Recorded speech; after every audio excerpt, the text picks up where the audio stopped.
I did that. That was me. Who did that? Who did it?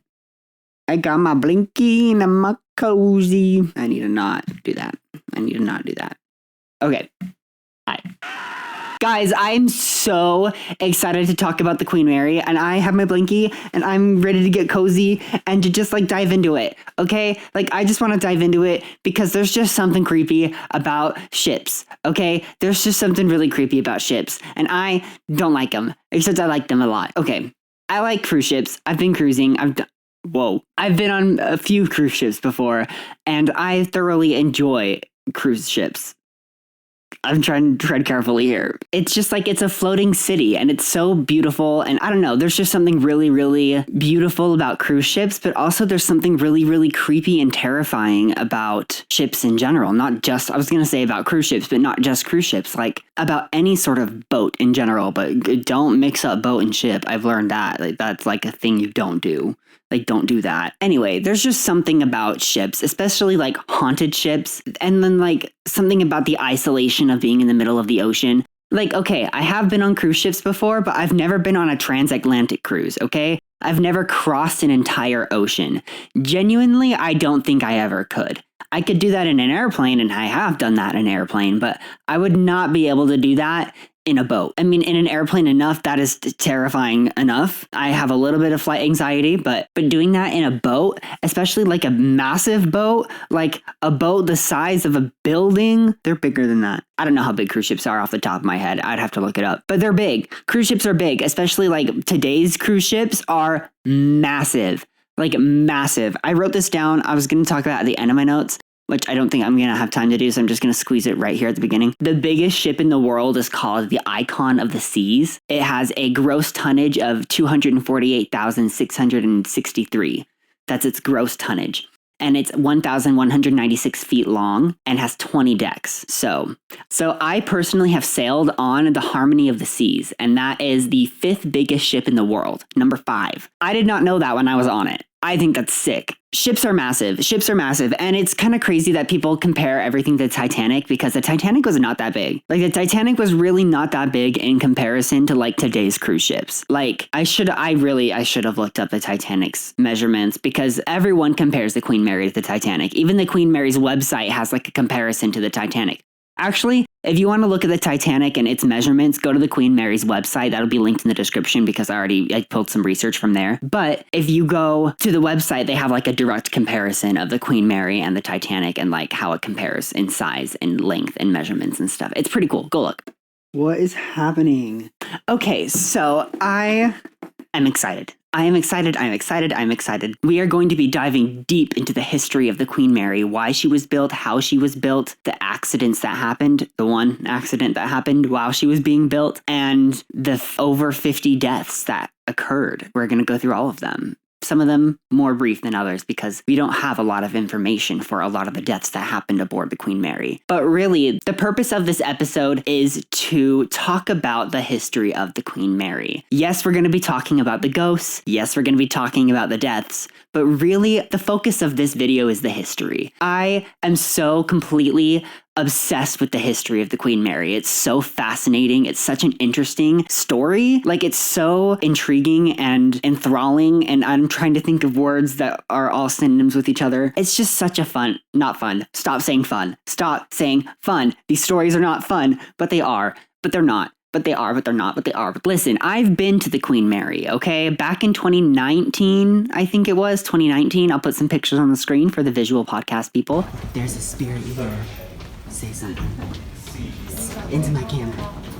Sometimes they do that. Piss off. But back in 2019, I visited the Queen Mary with my sister. We took a little detour from our family. We were visiting Disney, and we took a little detour to the Queen Mary, and it was really worth it. It was so worth it. We took a haunted tour and we got to see lots of the different haunted places on the ship. Unfortunately, the first class pool was closed off, so we couldn't see that. But we saw a lot of the different places on the ship. It was really beautiful. The ship is gorgeous. The outside of it, the inside of it, everything about it, the history of it. I just want to jump into it. Okay, did I have any haunted experiences when I was there? No, not really. Unfortunately, I wish I would have, but not really. I had one experience. And I mean, okay, I do believe in haunted stuff, paranormal things. I do. I've always believed in this kind of stuff. I don't know how much I believe in it. It's really hard to differentiate between like what's true and what has been made up to make things more exaggerated. And that's not just with the Queen Mary, that's with everything ghost related. Like what is true and what is like made up for the clicks, views, and engagement. But I personally do believe in ghosts. I believe in ghosts and spirits. I don't know if the ghosts are sentient. I don't know the consciousness of the ghosts. I don't know. Like that's the thing is I don't know anything. None of us know anything. But I believe in energy.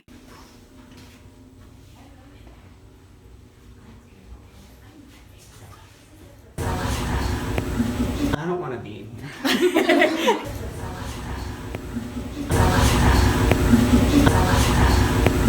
I don't want to be. I got like a bad feeling when I walked in there. Nice. I really don't like that room. I got a real bad feeling. Don't like that room? No. Do it. I've always believed that I've been able to sense things, and not in like any sort of serious like medium way. I can't see spirits or talk to them or anything like Ghost Whisper style, but like, which by the way, Ghost Whisper is like an emotional roller coaster. I tried to rewatch it and I like couldn't even finish the first season because every episode is like so emotionally intense that like, anyway. So no, I'm no Ghost Whisperer, but I do feel like I can feel energy and sense energy. And I feel like I want to expand on that. I want to look more into, what I can and can't do when it comes to that aspect of things. I would love to be a ghost hunter. Paranormal investigator really is what I would like. I don't like the term ghost hunter. I'm not hunting any ghosts. I'm paranormal investigating. I would love that. And if that is something y'all would like to see, let me know and subscribe to my Patreon so I can actually afford to do that. Thank you. I've always been fascinated by paranormal things my entire life. I have a few of my own paranormal stories that I would love to share with you guys. And I'm going to share that with you guys coming up very, very soon. I guess this is kind of my little bit of announcement. Basically, on the last day of every single month, I'm going to be doing a listeners episode where I want you guys to send in your true crime and paranormal pot.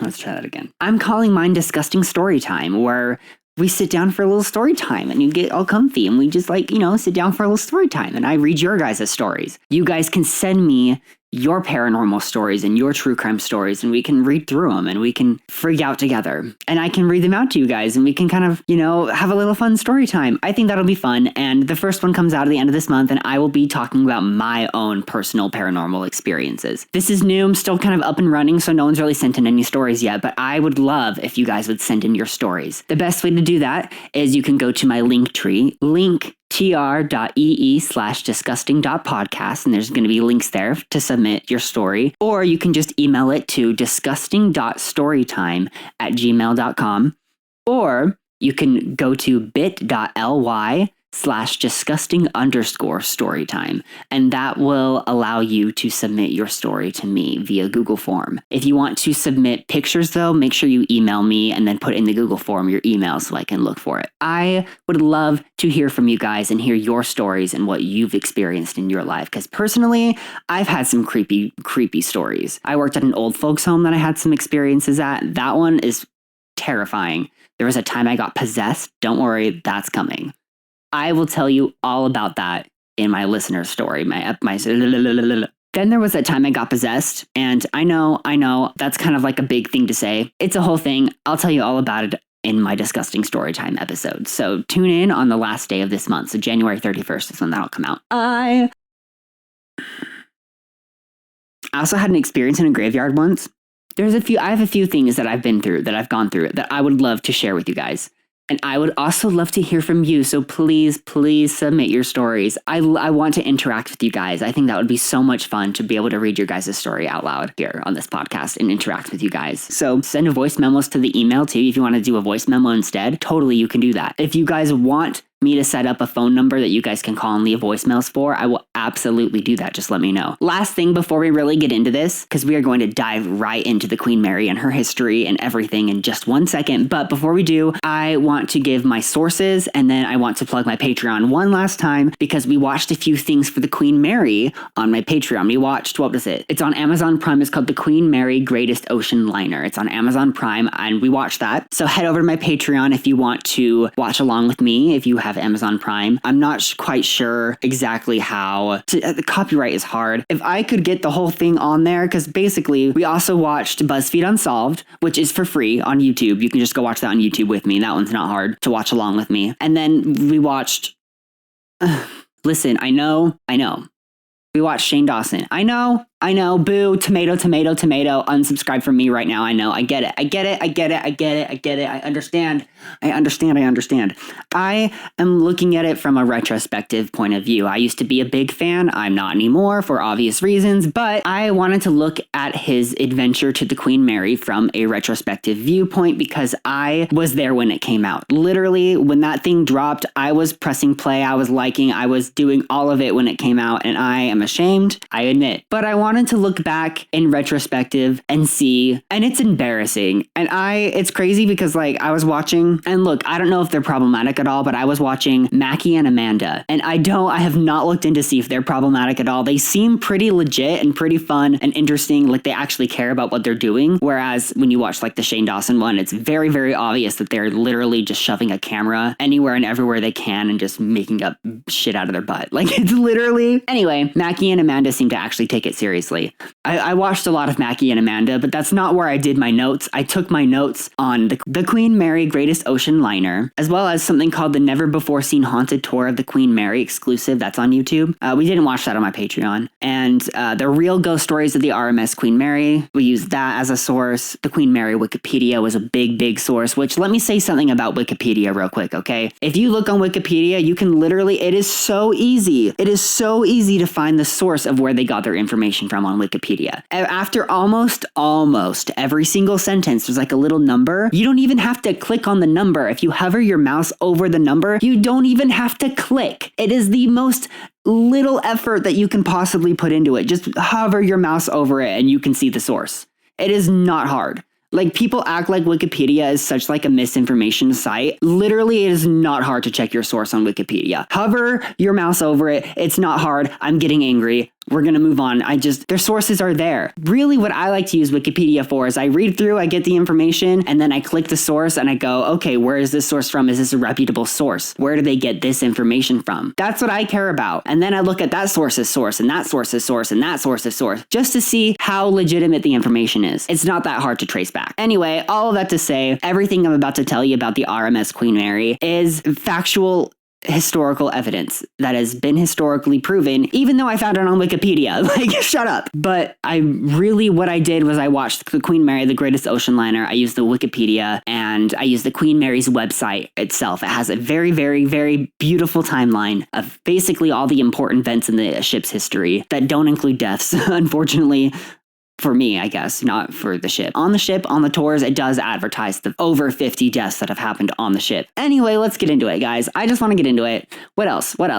Okay, yes, disclaimer, I am not a professional anything. I know nothing about nothing. Everything I'm telling you guys is available for free on the internet. I am not anything special or anything qualified for anything. I would like to be. I would love to be. Go support me on Patreon if you would like to support my journey in becoming the master of the arts of ghosts. What?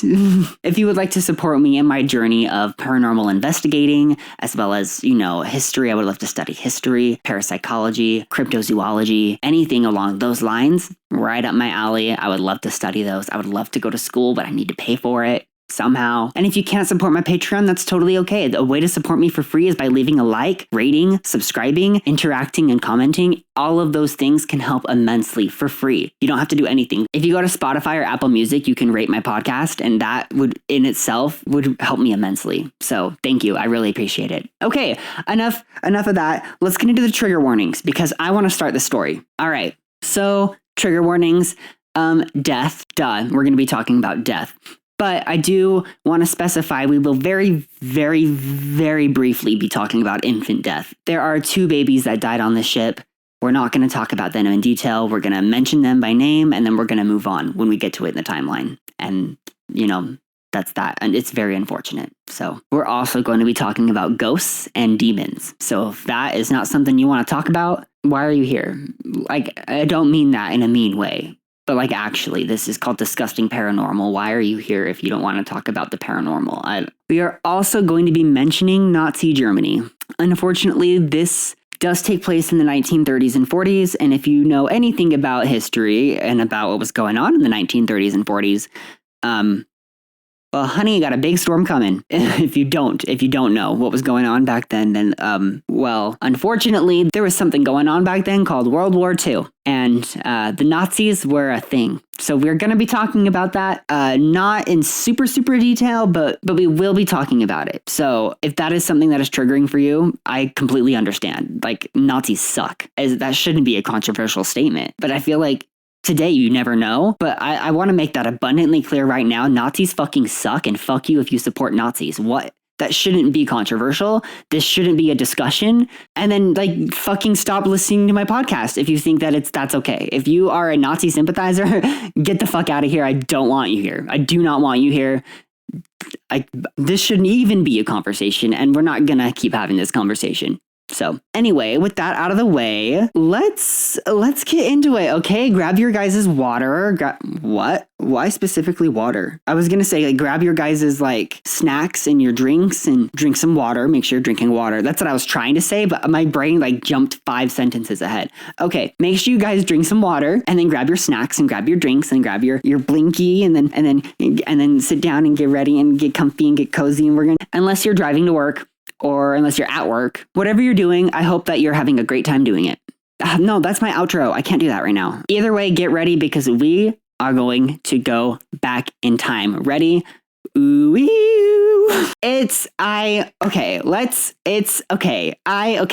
So we are, I promise you, we are,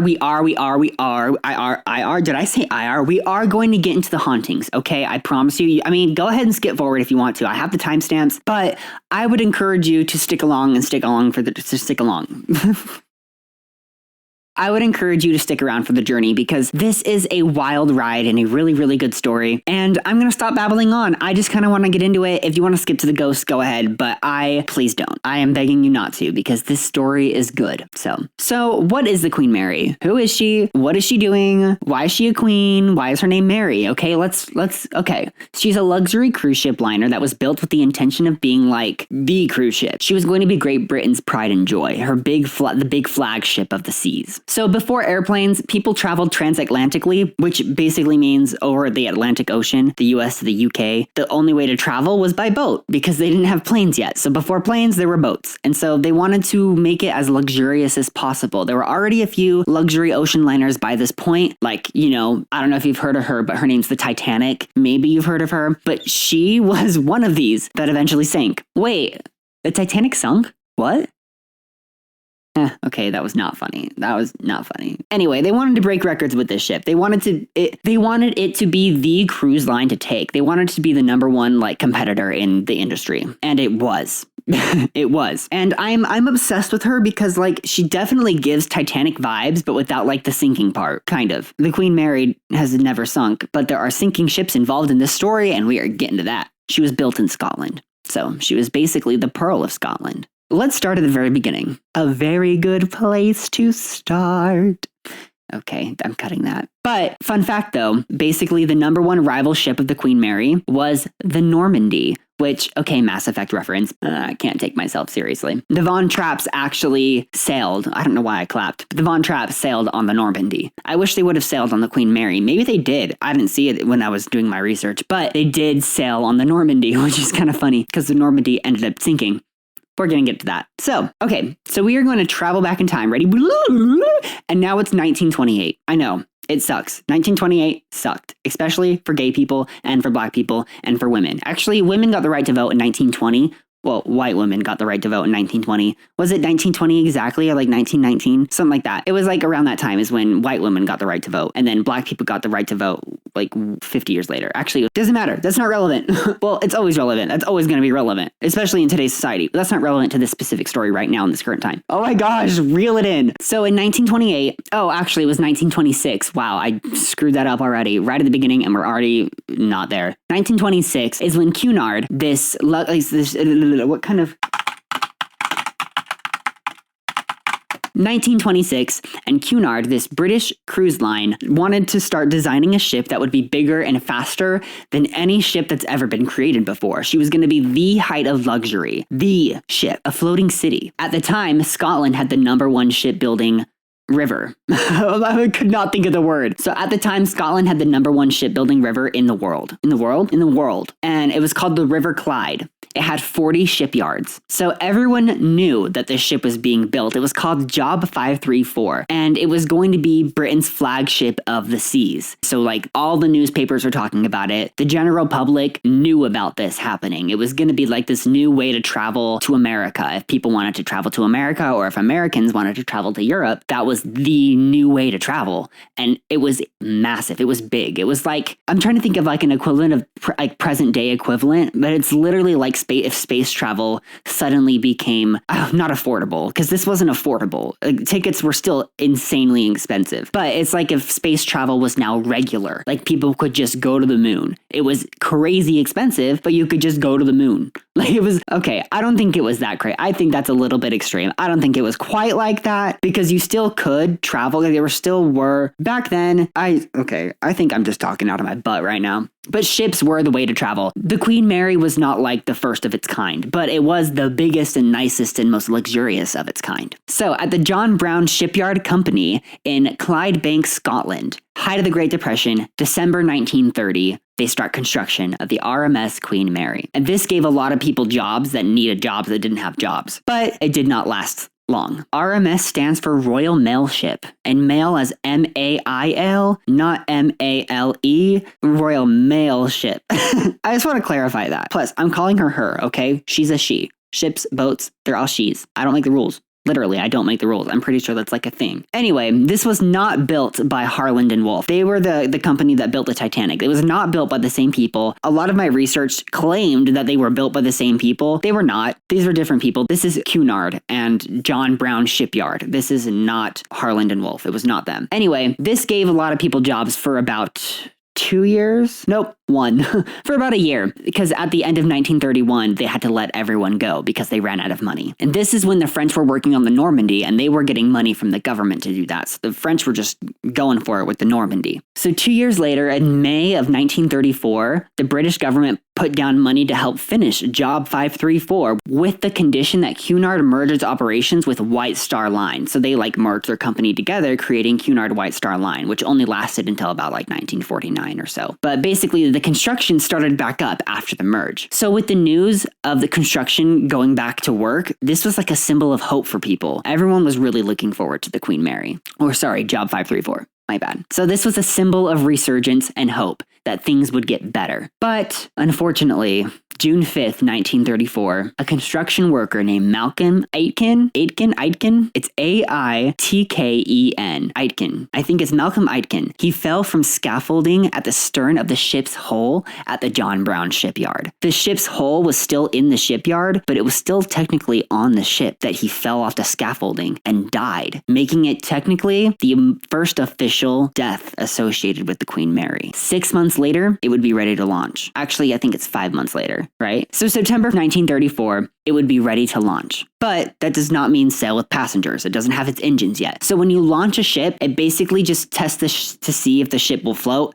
and if it works and if it is a functional ship. And they also want to test its, what's it called? The aft, how deep the ship goes in the water. And they want to test out a whole bunch of things. So they launch the ship and they name the ship. I'm pretty sure this is when they name it. But basically the first time a ship enters the water, it's called launching.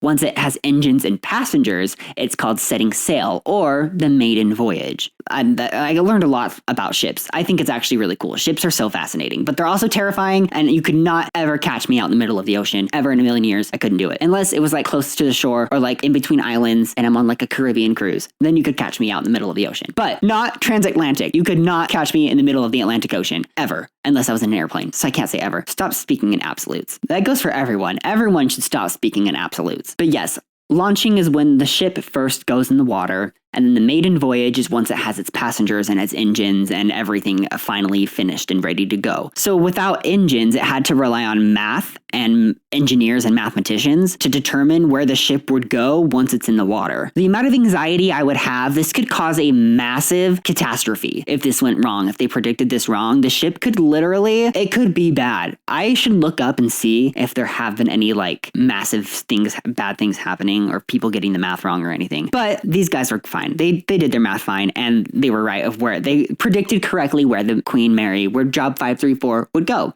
Actually, by this point, it was called the Queen Mary because the king and queen were in attendance for this ceremony and they named her during this launching ceremony. A famous lighthouse engineer named David Allen Stevenson was in charge of widening and deepening the river to make room for the massive ship. They had to literally widen and deepen the river to make room for her. She was thick. What a legend. What a queen. Get it? Because she's queen. So how did she get her name? Rumor has it that they were going to name her after Queen Victoria. But basically when they were telling that to the king, they were like, we're going to name her after the greatest queen. And he was like, my wife will be delighted. And they were like, you're right. Basically, this is a rumor. This isn't confirmed. And in fact, Cunard officials have always denied this story, saying they always planned to name it the Queen Mary from the beginning. But I think it's more fun to think, oh no, they were going to name it Queen Victoria. Like, that's just so funny to me. But now that the Queen was in the water, she could be outfitted with her accessories.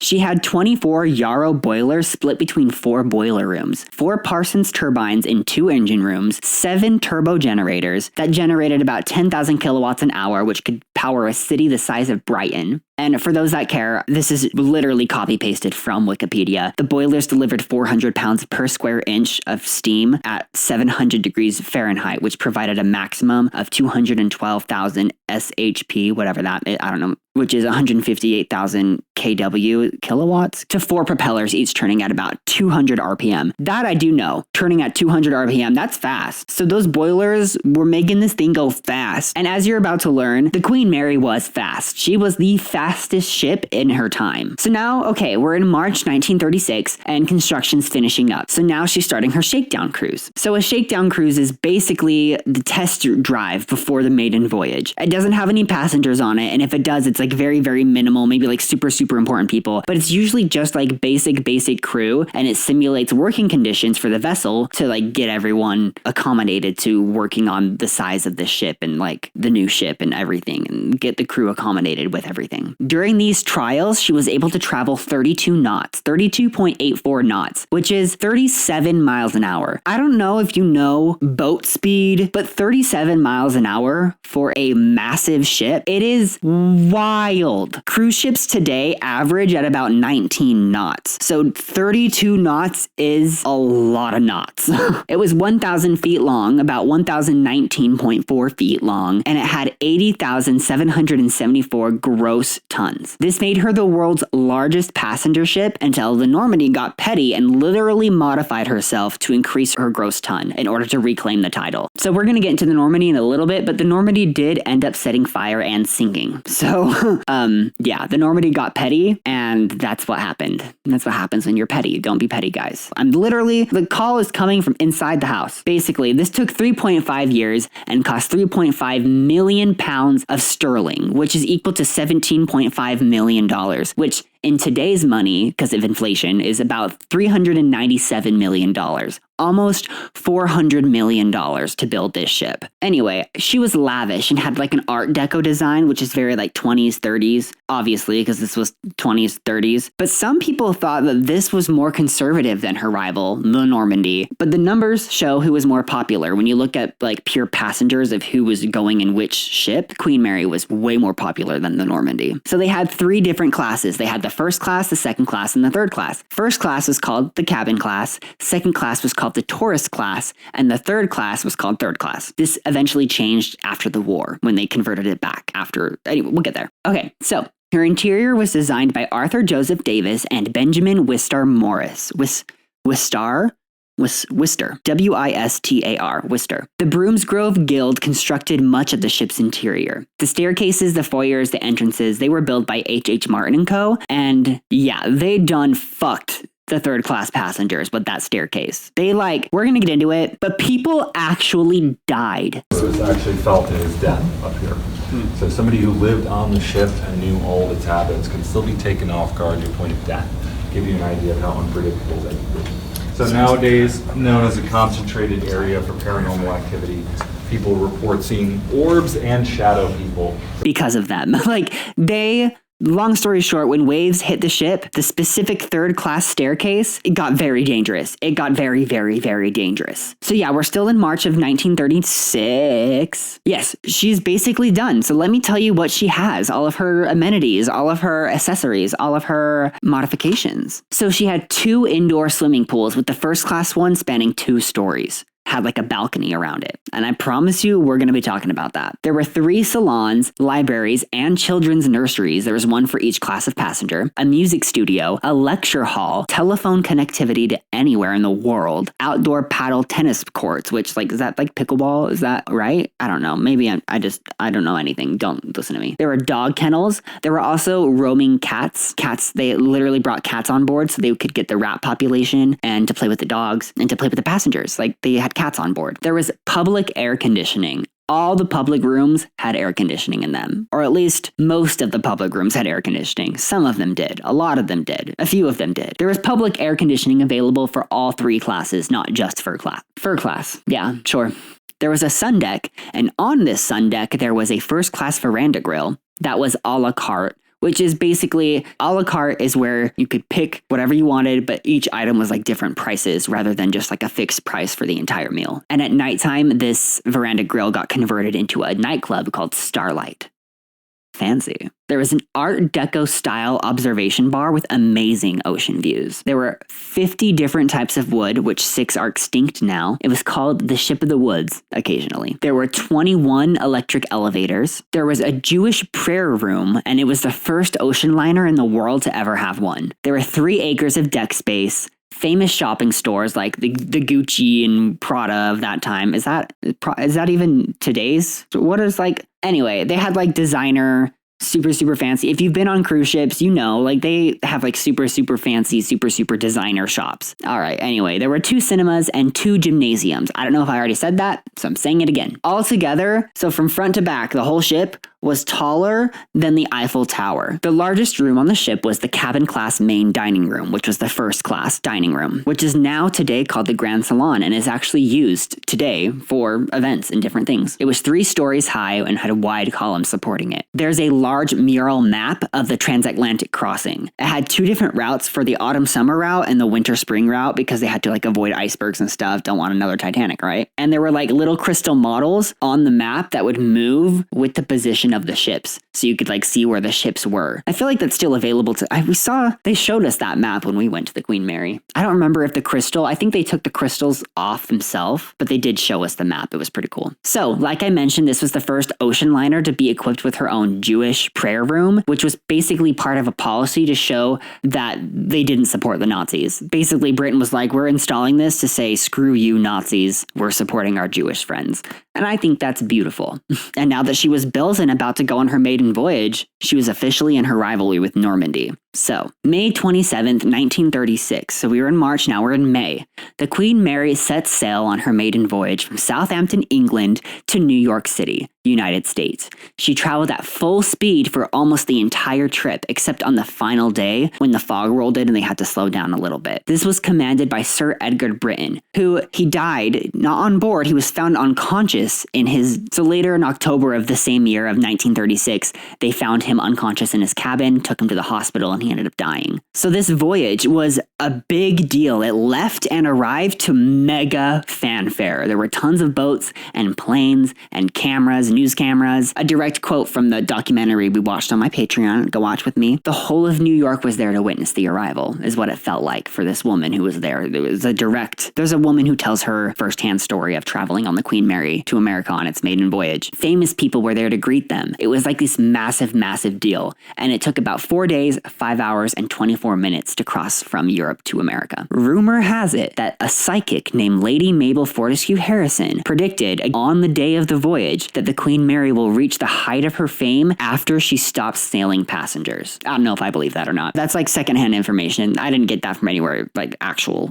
And I wasn't that wrong for comparing it to going to the moon, because literally, quote unquote, it was like going to the moon, winning the golden ticket. That's what they were talking about in the documentary. Everybody wanted to go on this maiden voyage. It was massive. And then it went smoothly. It's maiden voyage. It sailed all the way to America. It arrived with fanfare and it went great. And then it came back to England. And on its way back, it had its first official death on board. So technically, it is still on its maiden voyage, right? Because it traveled to America and now it's traveling back to the UK. So she's traveling eastbound. It's June 8th, 1936, and a man named Arthur John Francis Golding slips and falls, fracturing his skull and dying of a laceration of brain. Crewmen found him, and then he was buried at sea. And he's the first official death on board the ship, carrying passengers. On its maiden voyage. Literally on its maiden voyage. I mean, it's not its very, very first maiden voyage, but still technically it's maiden voyage. It's coming back home. It's going there and coming back. So now August of 1936, the RMS Queen Mary wins the Blue Riband. Basically, the Normandy had it first, and the Queen Mary was like, yoink, and then the Normandy was like, yoink, and then the Queen Mary was like, yoink,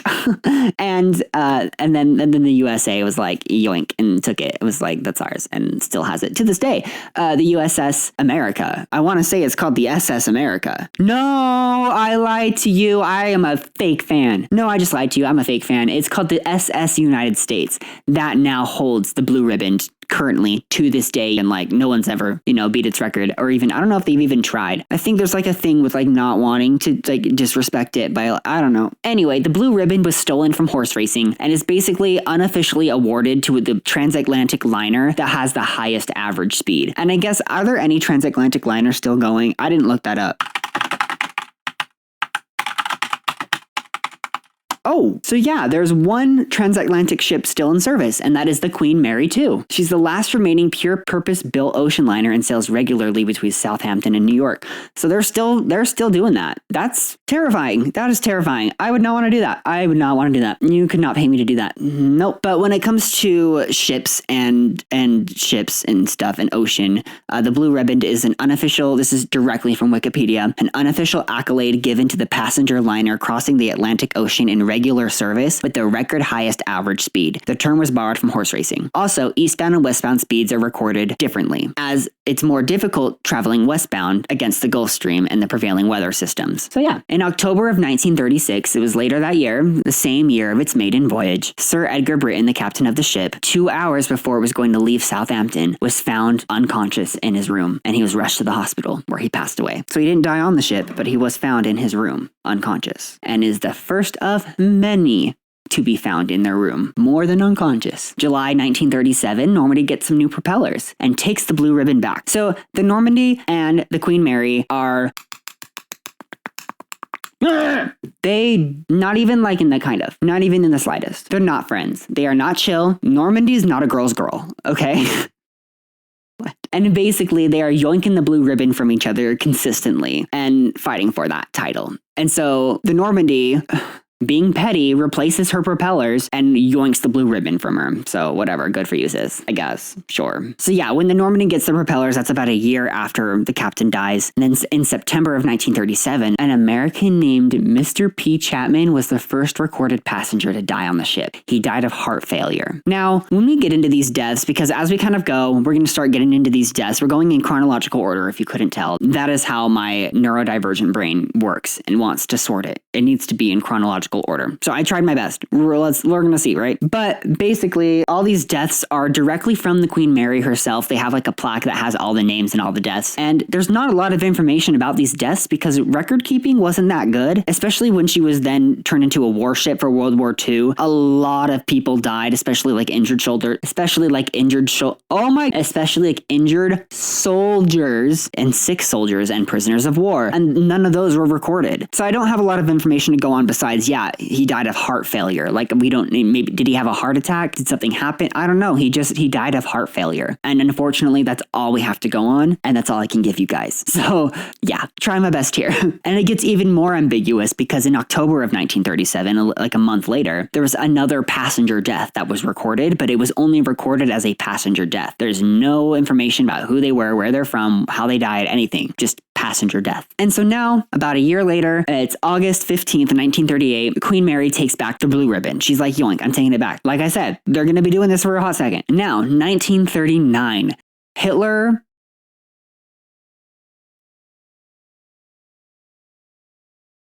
I don't have anything to say about Hitler except for that.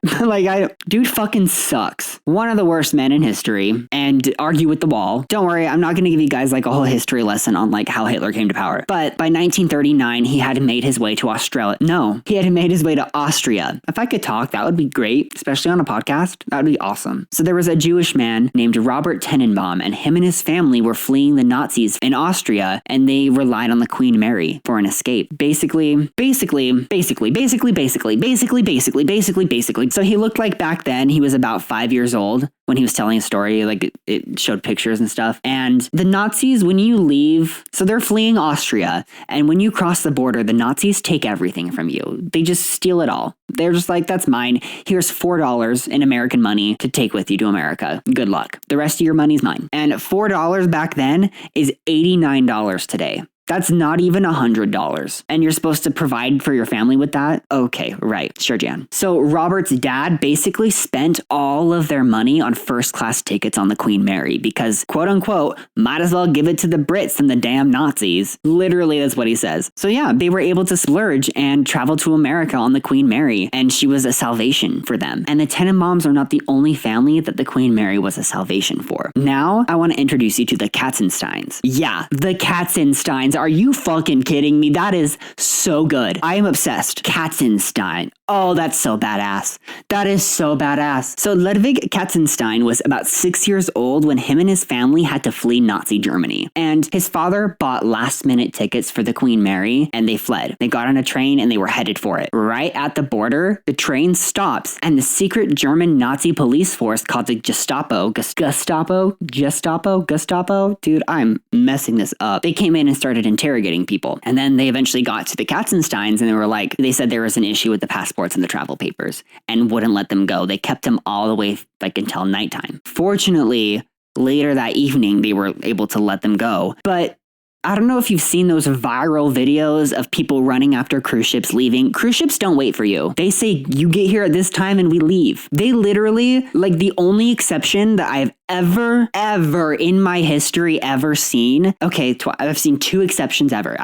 That sounded really dramatic. I've only ever seen two exceptions. I've traveled on a few different cruise ships. Once was when an entire bus was coming back from an excursion and they were all going to be late. The entire bus was going to be late. So they were like, yeah, we're going to hold it for the whole bus of people. Yes, we're going to hold it. The other one that they held it for was someone had a medical emergency on the boat after everyone was on the boat and they were getting ready to leave. Someone had a medical emergency and needed an ambulance. So they held the ship in order to get an ambulance to the ship. And so they could get them off the ship because we were still at port. Thank goodness we were still at port. So they were like, yeah, we're going to hold the ship at port so that we can get an ambulance here. And it took them not even that long to get the ambulance there. And then voila, they were off. So those are the only two exceptions I've ever seen. Cruise ships don't wait. So obviously Ludwig's father is freaking out saying, we're going to miss the ship. We're going to miss our only chance to flee. And so he goes to the train conductor or the captain or whoever, the head of the train, and basically says, can you send a telegram to the Queen Mary and let them know what happened and ask them to wait for us? And so they do. They send the telegram over, and Commodore Robert Irving, the captain of the Queen Mary at the time, the head of the ship, he made the decision to wait, and they waited 6 hours for the Katzensteins to make it to the ship. 6 hours. And when Ludwig's telling this story, he's getting emotional. He's like, sometimes miracles do happen. And it's just so...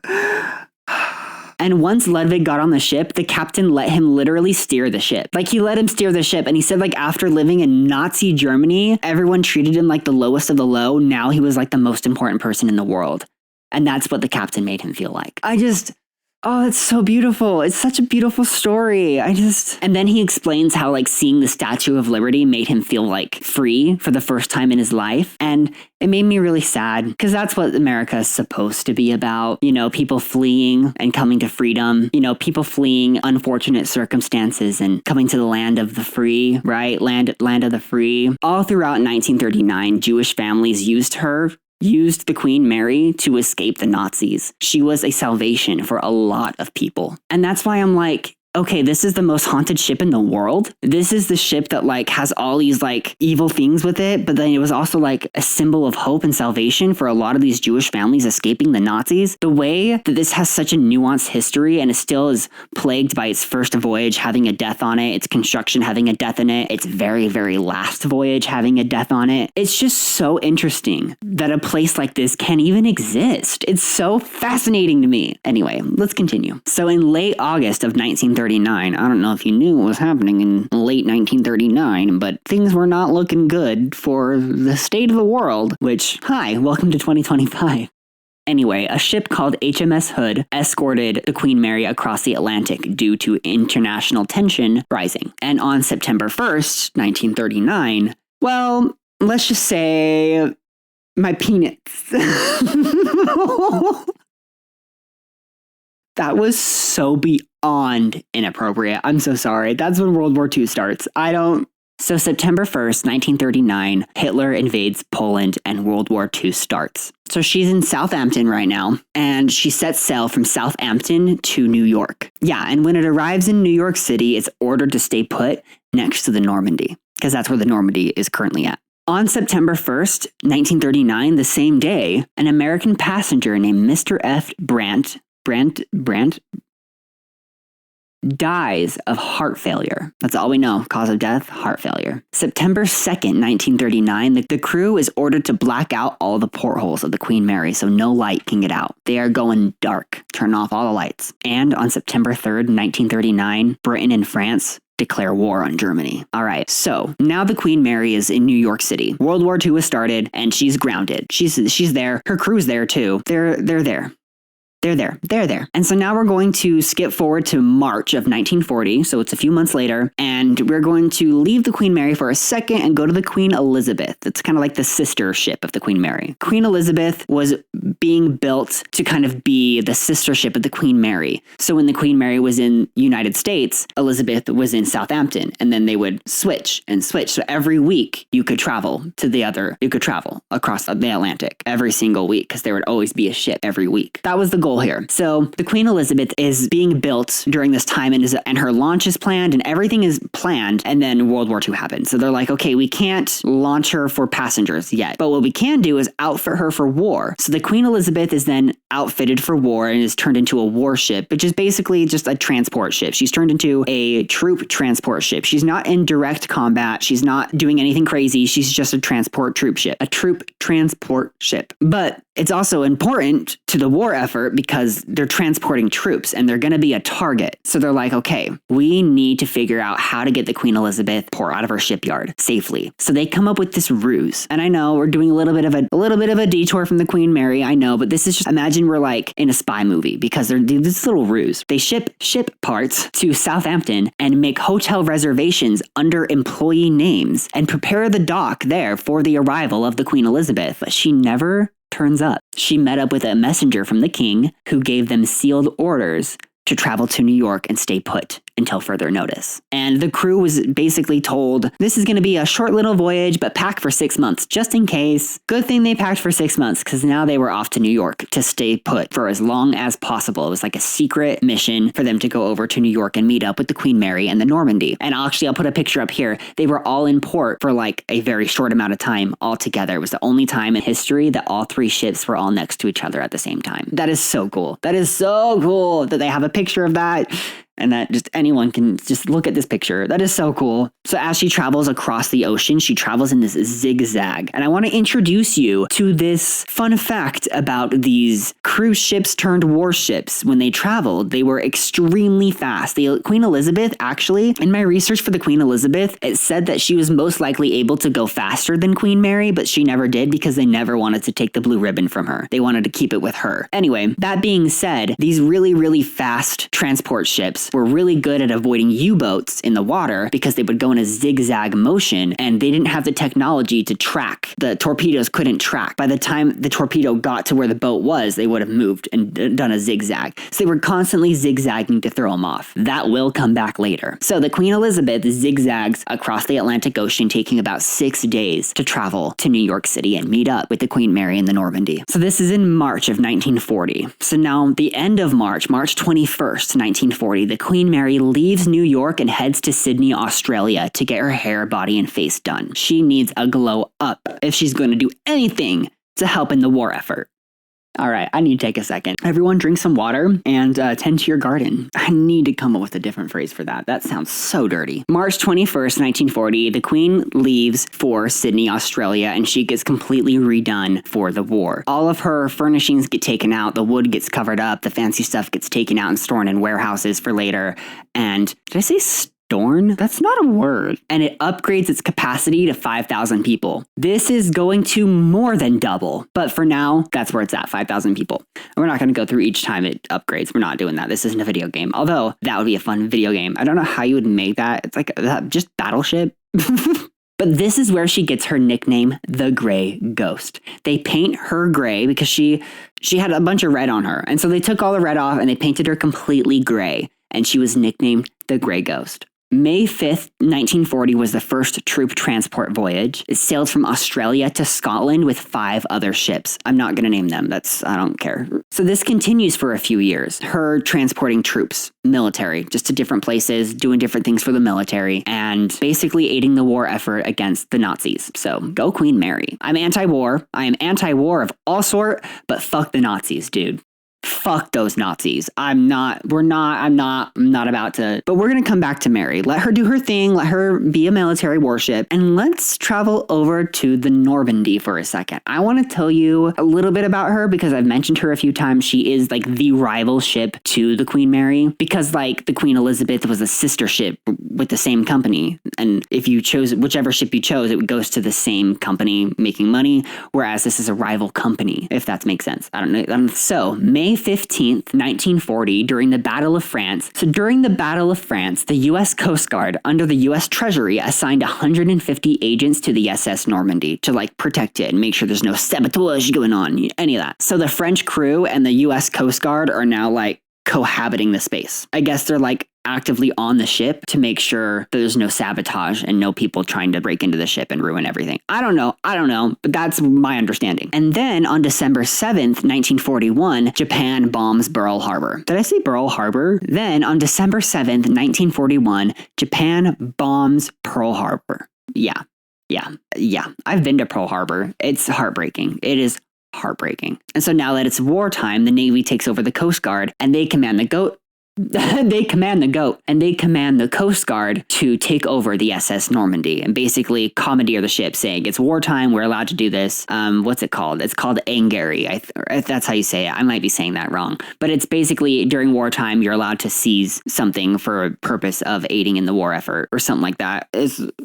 My brain hurts. But they basically take it from the French crew. But the French crew are the ones that know how to operate the fire suppression system. Wonder if that's going to come back later. So December 20th, they changed the SS Normandy's name to the USS Lafayette, and they did that in honor of Marquis de Lafayette, who was a French general who fought on the colony's behalf in the American Revolution, and they also did it to honor the alliance that France made with America that allowed our independence. So yeah, they took it from the French and then they named it after the French. Can't get more American than that, can you? Unfortunately. And so now, she's now known as the USS Lafayette, she starts to get her makeover done, with her goal to be done by the 31st. And, they're off schedule, they need more time, they underestimate their workload, and they say more people are coming, they ask for more time. And in February, the orders come from the big boss, saying, nope, you need to set sail on this time. So, and you think you're getting that more time, so you kind of slack off a little bit, and then your boss comes in and is like, nope, you have to meet your deadline. And so they all have 7 days to finish everything up. And so in their rush to finish everything up, it goes wrong. It goes really, really wrong. On February 9th, 1942, a workman named Clement Derrick was using his welding torch, and the sparks caught fire to the life jackets that were nearby and just set everything ablaze because the wood still had its varnishing on it, right? That's what it's called, varnishing. It basically has this really, really flammable coating still on it. So everything just went up in a blaze, and it was a mess. It was like a whole thing. It was a mess because they tried to put out the fire, and the water, the spraying the water at it caused it to capsize. So they capsized the entire ship. Oh, I totally skipped the part where the fire was like raging everywhere, massive, but the fire suppressant system had been abandoned. So they couldn't put out the fire with the fire suppressant system, right? And it was French. So all the French connectors couldn't connect to the United States fire hoses. So they couldn't put the fire out. So they had to rely on like the outside hoses spraying it from the outside, which caused it to capsize. And it's like this whole thing, and it took forever to get out of the water. And it's like a big thing. Anyway, and the Normandy USS Lafayette, babe's gone. She's gone, sold for scrap. Anyway, so now we're back to the Queen Mary, who's now called the Grey Ghost. It's May 11th, 1942. So this is March, April, May. This is about like 3 months after the Normandy sets on fire and capsizes. The Grey Ghost sets a record and carries over 10,000 people at a time. So then on October 2nd of 1942, and then we get one of the worst stories to probably come from the Queen Mary and her history. And I know we've been kind of like happy-go-lucky for a little bit, but we gotta get serious for a second because 338 people died in this next story I'm about to tell you. So October 2nd, 1942, Queen Mary is off the coast of Ireland, and it has an escort ship with it called the HMS Curacoa. The Grey Ghost, aka RMS Queen Mary, is moving in this zigzag motion in order to, throw off the U-boats, like I already kind of explained. This was like typical practice by this point, and Hitler was mad. As he is, and he put a hit out on the Grey Ghost on RMS Queen Mary. Basically, you would be awarded with the highest level of honor in the military and like a ton of money if you were able to sink her. So there was like a big target on the Queen's back. And so as she's traveling through, this area, she can't stop. She's going fast. She's going 30 knots, and she can't stop. If she were to stop, it would take her 10 miles to even slow down. You're in the water going 30 miles an hour. I don't think you understand when you're in the water moving and you need to slow down. Like, it's not like it's physics. Like physics and the law of inertia, like look into it, okay? It takes a lot to stop that much mass moving that fast. So that being said, when she's doing her zigzag off the coast of Ireland with her little escort ship, the HMS Curacoa, right next to her, it goes really bad. And by really bad, I mean very, very bad. The HMS Curacoa is struggling to keep up and eventually accidentally crosses into the path of the Queen Mary. And in the documentary that I watched on my Patreon, go watch it with me, shameless plug, the guy in the documentary basically said by the time he saw the ship, it was way too late to even try to move. And he ordered everyone to try to move. They went directly through the center of the ship. And he described it going through like butter. That is so... He said the people on RMS Queen Mary, the people on the Grey Ghost, didn't even feel it. Where I remember on my tour, they were telling the story and they said they had some prisoners of war in the area of the ship that crashed into the Curacoa. When it crashed, it curved in. If this is the front of the ship, it curved in like this, and it basically covered up the hole that it made, clogging the water. So it was still leaking. There was still water coming in. And I remember on the tour, they said that water rushing in killed a bunch of prisoners of war.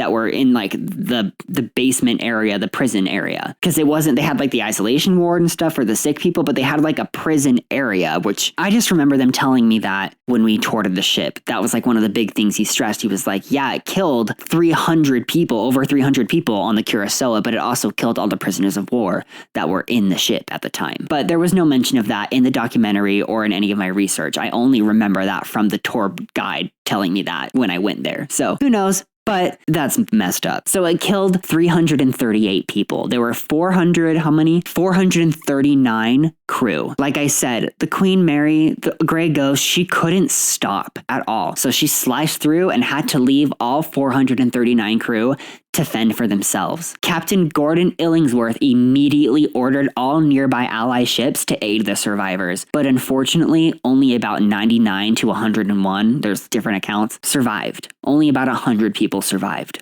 That is so, out of 439 people, only 100 survived. That is heartbreaking. Heartbreaking. I can't even imagine. This, like I said, caused some hull damage, but they were able to dock the ship and fill in cement and fix the damage, and they were able to get it back out pretty much instantaneously. And then they covered this up until after the war. No one knew this even happened until the war ended. So yeah, this happened on October 2nd, and on the 14th, the Grey Ghost gets dry docked for repairs to fix the hull. Before then, she was just kind of filled with cement and kind of, left to doubt. But then November 2nd, she's back at it again with the Grey Ghost shit. And then we get something that like actually terrifies me. Genuinely, to my deep core, this itself makes me never want to go on a boat ever again, ever in the history of ever. Like I never. So in the week of December 8th through the 14th of 1942, a rogue wave smashes up against the ship and nearly capsizes it. Basically caused it to tilt by 52 degrees. If it would have tilted 55 degrees, it would have capsized. It was 2 degrees away from capsizing. 2 degrees. Did I do my math right? 3. Wow. Okay, you guys should stop listening to me. It was 3 degrees. Literally 3 degrees. I can't even do basic math. 3 degrees. It almost capsized her by 3 degrees. I could not even imagine what it was like being on a boat that's at a 53 degree angle. Or 52 degree. Wow, I can't. So fast forward a couple months, and it's April 18th, 1943, and an American captain named H.L. Fry dies on board. His cause of death is not recorded. He is then buried at sea. July 30th, 1943, the Grey Ghost / the RMS Queen Mary breaks a world record by carrying 16,683 people at one time. World record. They only could achieve that by having people sleep out on the deck up above, so it had to be during the summertime when that happened. So yeah, this happened in July. So then in the summer / fall of 1943, Churchill and his staff planned the Normandy invasion, and he signed the D-Day Declaration aboard this ship. They have literal records of this happening. That is crazy to me. I mean, yeah, Churchill is Winston Churchill. He is who he is. Not touching that with a 10-foot pole right now, but I do think that is kind of cool that not only did he travel on this, but those are pretty massive history-causing events. So it's kind of cool that they happened on RMS Queen Mary / the Grey Ghost. Okay, now this next story is kind of cool. So, on May 25th, 1944, a Nazi U-boat spots the Grey Ghost, but by the time they're able to ready up their weapons to shoot her, she's gone. She's a ghost. She's the Grey Ghost. She's gone. She's gone. And she's gone. So then about 5 months later, October 8th, 1944, a night steward named P.A.W. Hughes is found dead in his bunk. There's no record of his cause of death, just found dead. This is going to become a common thing as we continue. He is buried at sea. No, he's not. I read that's nope. Then about 6 months later, the war is starting to near an end. It's April 19th, 1945, a day before 420. Sorry, that's inappropriate. The war nears its end, and the RMS Queen Mary has her armament removed except for her little tiny 6-inch gun. Pew pew. I still got it. That was so cringe. I'm so sorry. Then on June 21st, 1945, a passenger and a member of the Navy, his name is P.H. Ashburn, he falls from the ship and dies falling from the ship. I just said that. Then in August of 1945, so 2 months later, they repaint the funnels to the Cunard red, but they do leave the rest of the ship gray. Then on September 2nd, 1945, the war ends. We're not talking about that right now. That's a a whole other conversation for a whole different time, and that's not what this video is about. We're not talking about the end of World War II. I have a lot to say about that, but that's not for today. So anyway, we're gonna move right on from that. But since it's the end of World War II, all the soldiers are now returning home from war. So now that the wars end, all these soldiers start to return home. Even the ones that had met women, and probably men too, let's be real here. A lot of them, I'm sure, were gay. They just couldn't talk about it. Sorry, I know I gotta make everything gay, but hi, I'm gay. It's what I do. Even the soldiers that had met people overseas were returned home. Like, everyone was kind of sent home right away. They didn't really have a chance to like go say hi to their loved ones or the people that they met while they were over there. They were just kind of sent home. Then on January 3rd, 1946, which is a few months later, Private E.W. Simmons is found dead in his bunk. No cause of death is recorded. As you can tell, this is a very common theme along these deaths that happened. Either no cause of death recorded or just kind of found dead. So from February to September of 1946, the RMS Queen Mary makes 13 war bride voyages. Now, I hear war bride and my brain does not like the image that comes up. Thank God it's not like that. Like I just said, a lot of these soldiers met women, and probably men too, across seas while they were overseas and mingled and had babies and got married. And so all of these war brides wanted to move to America to be with their husbands. And so basically the RMS Queen Mary starts making a bunch of trips back and forth, doing a bunch of war bride voyages. It's kind of fun. Most of them hadn't seen their husbands in over a year. And so it was like this big deal to have them all come back over and like see their husbands again. And like, because they fell in love and they wanted to be with their husbands. And it was just cute. I love love so much. I love love. I want to be in love. Anyway, so let me get to a sad part. So on one of these voyages, one of these war bride voyages, there's lots and lots of children on these voyages. And this is one of two. On March 14th, 1946, a newborn baby named L.T. Smith dies of an illness. I don't know what illness. I didn't look into it. I don't know if I really want to. We're going to move on. Like I said, one of two. So September 24th through the 27th of 1946, the Grey Ghost makes her final military voyage from Halifax to Southampton. So she had delivered all the war brides and she did her final military voyage. And you're like, okay, now they're going to retire her, maybe sink her, maybe make some money off of her, sell her for scrap. Nope, not quite, because airplanes were still not the main form of travel quite yet. That's coming soon, but not quite yet. By the war's end, RMS Queen Mary / the Grey Ghost had carried over 800,000 troops and traveled over 600,000 miles across the world's oceans. That is incredible. She's traveled, she's well versed. Sorry I can't be her. So then about a month later in October 3rd, 1946, my new favorite day, the USS Lafayette is sold for scrap to Lipset Inc., which is based in New York City. So the original designer wanted to strip her down and make her into like a smaller liner, but that never gained traction and she was officially gone by December 31st of 1948. So see you later, Normandy.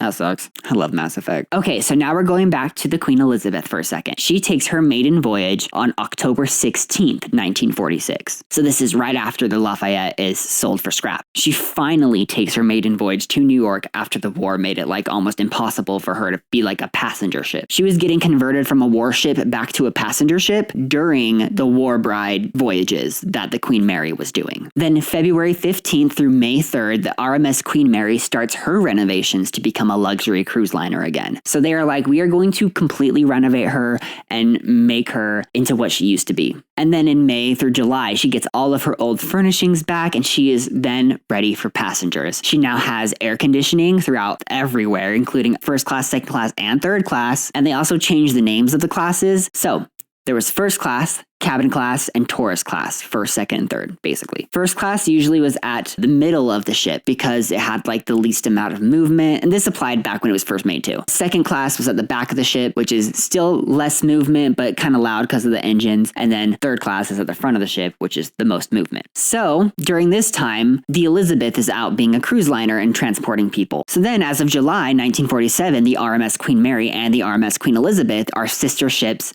now going across the transatlantic route. What am I trying to say? They're creating a weekly yet moderately expensive accessibility between continents. It's pretty cool. You can make the voyage in like, 3-4 days? More like 4 or 5. And this was her peak, the peak of her time. She had done everything she could for the war effort, and now she was back to being a luxury cruise liner and back to being at the height of her popularity and fame. Celebrities on celebrities on celebrities were traveling using this.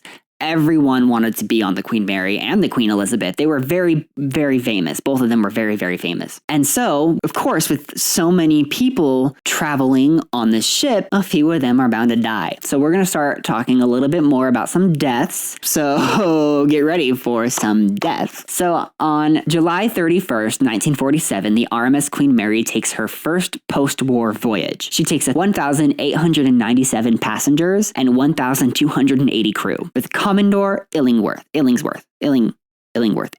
This same year, a woman, a British passenger named G. Rodney Smith, I don't want to say the first name because I don't know what's up with people and naming their kids literal slurs, but yes, that is the G word. That's a slur for Romani people. Anyway, don't name your kids slurs, please. But a British passenger named G. Rodney Smith died. The cause was not recorded. Then in 1948, a man named, his name is not okay. So now we're going to talk about a story that happened in 1948, and I personally do not believe this happened, but it's a fun little story that people like to tell to kind of scare people or whatever. I don't know. I genuinely don't think that this happened, but I'm going to tell it to you anyway because it's fun and I like to talk. So basically, there was a stowaway named Walter J. Adamson, and he was running from the authorities after allegedly assaulting and murdering 2 women. They caught him as a stowaway, and since isolation was full, they just kind of threw him into any cabin, a random cabin. I wonder what cabin that was. Was it B226? I don't know. I wonder if they threw him into cabin B226.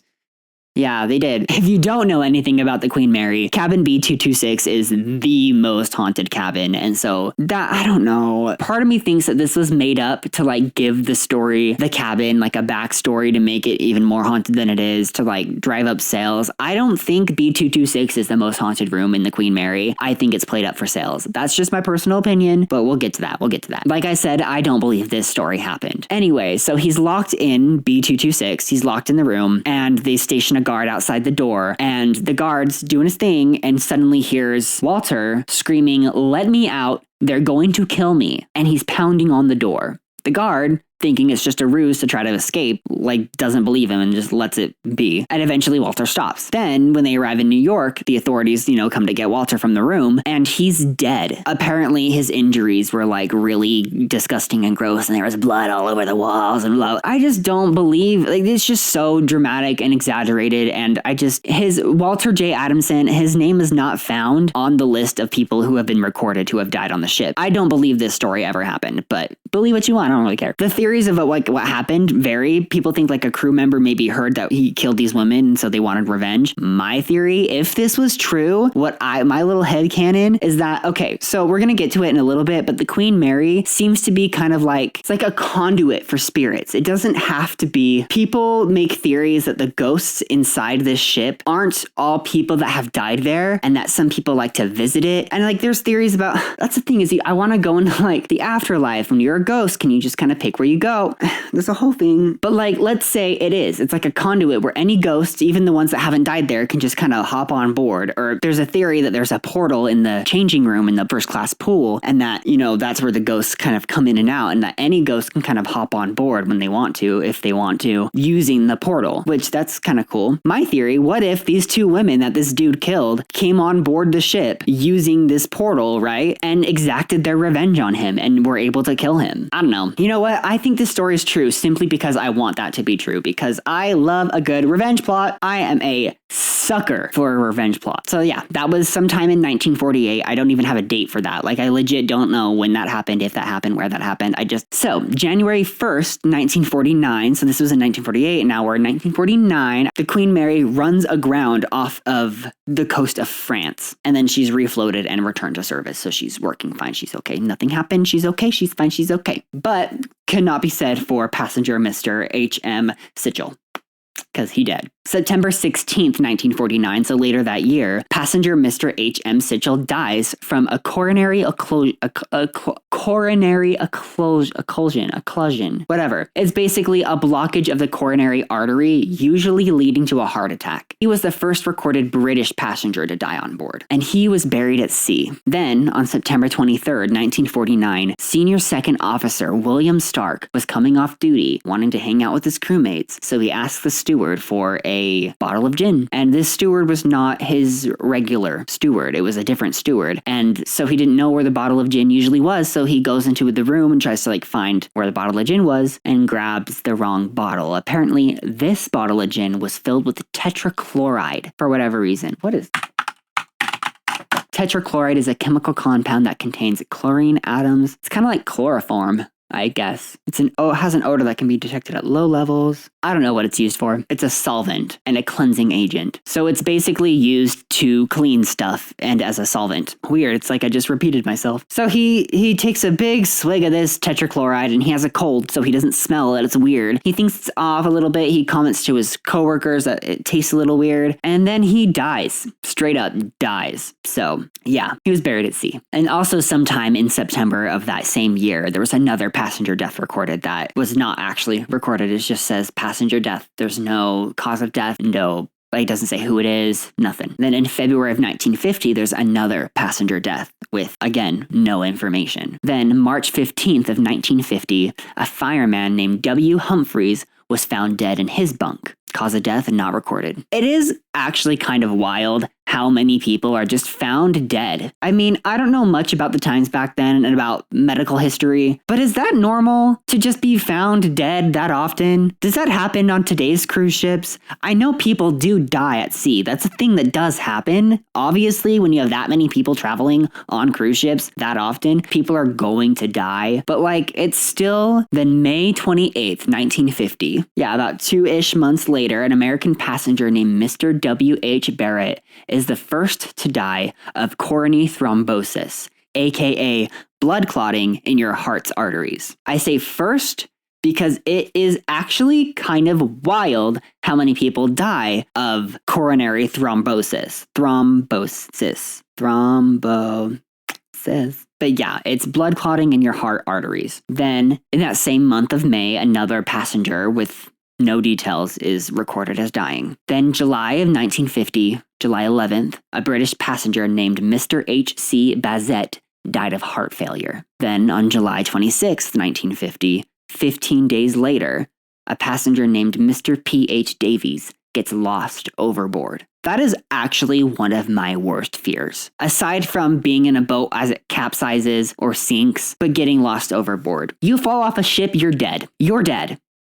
Like, you're dead. I know I just said that 3 times, but let me get that into your fucking head. You fall off a ship, you are dead. Like, there's no, like, I have heard that sometimes they do turn the ship around to find the people that fall off. That has happened, but that's not common. And like 7-8 times out of 10, you hit the water, you're already dead. I think I read that you die of a heart attack from the fall, like from being so scared of what I don't understand but it has to do with like, if the water itself doesn't, like hitting the water itself doesn't kill you because it's literally like hitting cement. If that doesn't kill you, then your heart attack from falling will kill you. Like, it's something along those lines. And if you somehow happen to survive all of that, because I mean, cruise ships nowadays are very, very high. Back then, they weren't as many stories. Yeah, the Queen Mary had about 12 decks, and most modern cruise ships have like 15, 16, 17 more decks, 18 decks. Like, I feel like the Harmony of the Seas had like 20 or something like that. I don't remember exactly. I'm not Googling it. So falling from 12 decks is probably less dangerous than falling from 20, but it's still dangerous. And you fall in that water, like getting chills just thinking about it. Is it thalassophobia? It's the fear of open water, open deep water. If I'm under the water, well, if I'm at the bottom of the water, like at the ground, at the ocean floor with scuba gear on, I'm not scared. I'm good. We're golden. I don't know. I can scuba dive perfectly fine. But being at the top of the water, even just right below, like at the surface area, with it being completely open and empty and blank and like drop off Finding Nemo vibes, fuck no. Goodbye. Fuck off. I'm out. I'm not doing that. I'm not doing that. I can't. I literally, like, it's like, there's literally, I can't. There's like something in my brain that like literally physically retracts from the thought of that. I can't. And do you know what's even weirder? I've never admitted this. I can't believe I'm admitting this on camera. I am scared of the sky. And I know that sounds insane. It's because I am. Welcome to my podcast. The way I never said that this is the disgusting podcast. Wow, I'm 2 hours into recording. Welcome to the Disgusting Podcast. Thank you. I forgot what I was talking about. I am scared of the sky. Yeah. I know that's dumb. It's not even like I'm scared of flying, which I am. I'm terrified of flying. That shit's scary. But it's more that like the big vast openness of the sky, of anything just being there, like my brain just fills it with the worst possible thing you could imagine. Some like Cthulhu tentacle creature just coming down from the sky. Oh, do you know what got me? Do you know what really got me? In the Eternals, sorry, major spoiler, but at the very end of the Eternals, when the celestial being comes in and like, nope, nah, I'm not doing that. It gives me the same vibes as like open deep water, the open sky. Maybe I'm insane. I can't believe I'm admitting this on camera, but yeah, maybe I'm insane. Okay, anyway, the ocean is terrifying, and let's continue because we're still in 1950s. So, all right, so from June 15th through the 20th of 1951, Walt Disney himself sails to Europe to attend the premiere of Alice in Wonderland. Then about a month later, July 29th, 1951, a trimmer, which I think is a barber, or is it like a hedge trimmer? I couldn't figure it out. I looked it up and it seemed like it was a barber. So I'm assuming it's a barber. So a trimmer named A.G. Lee falls overboard. There's a few of those.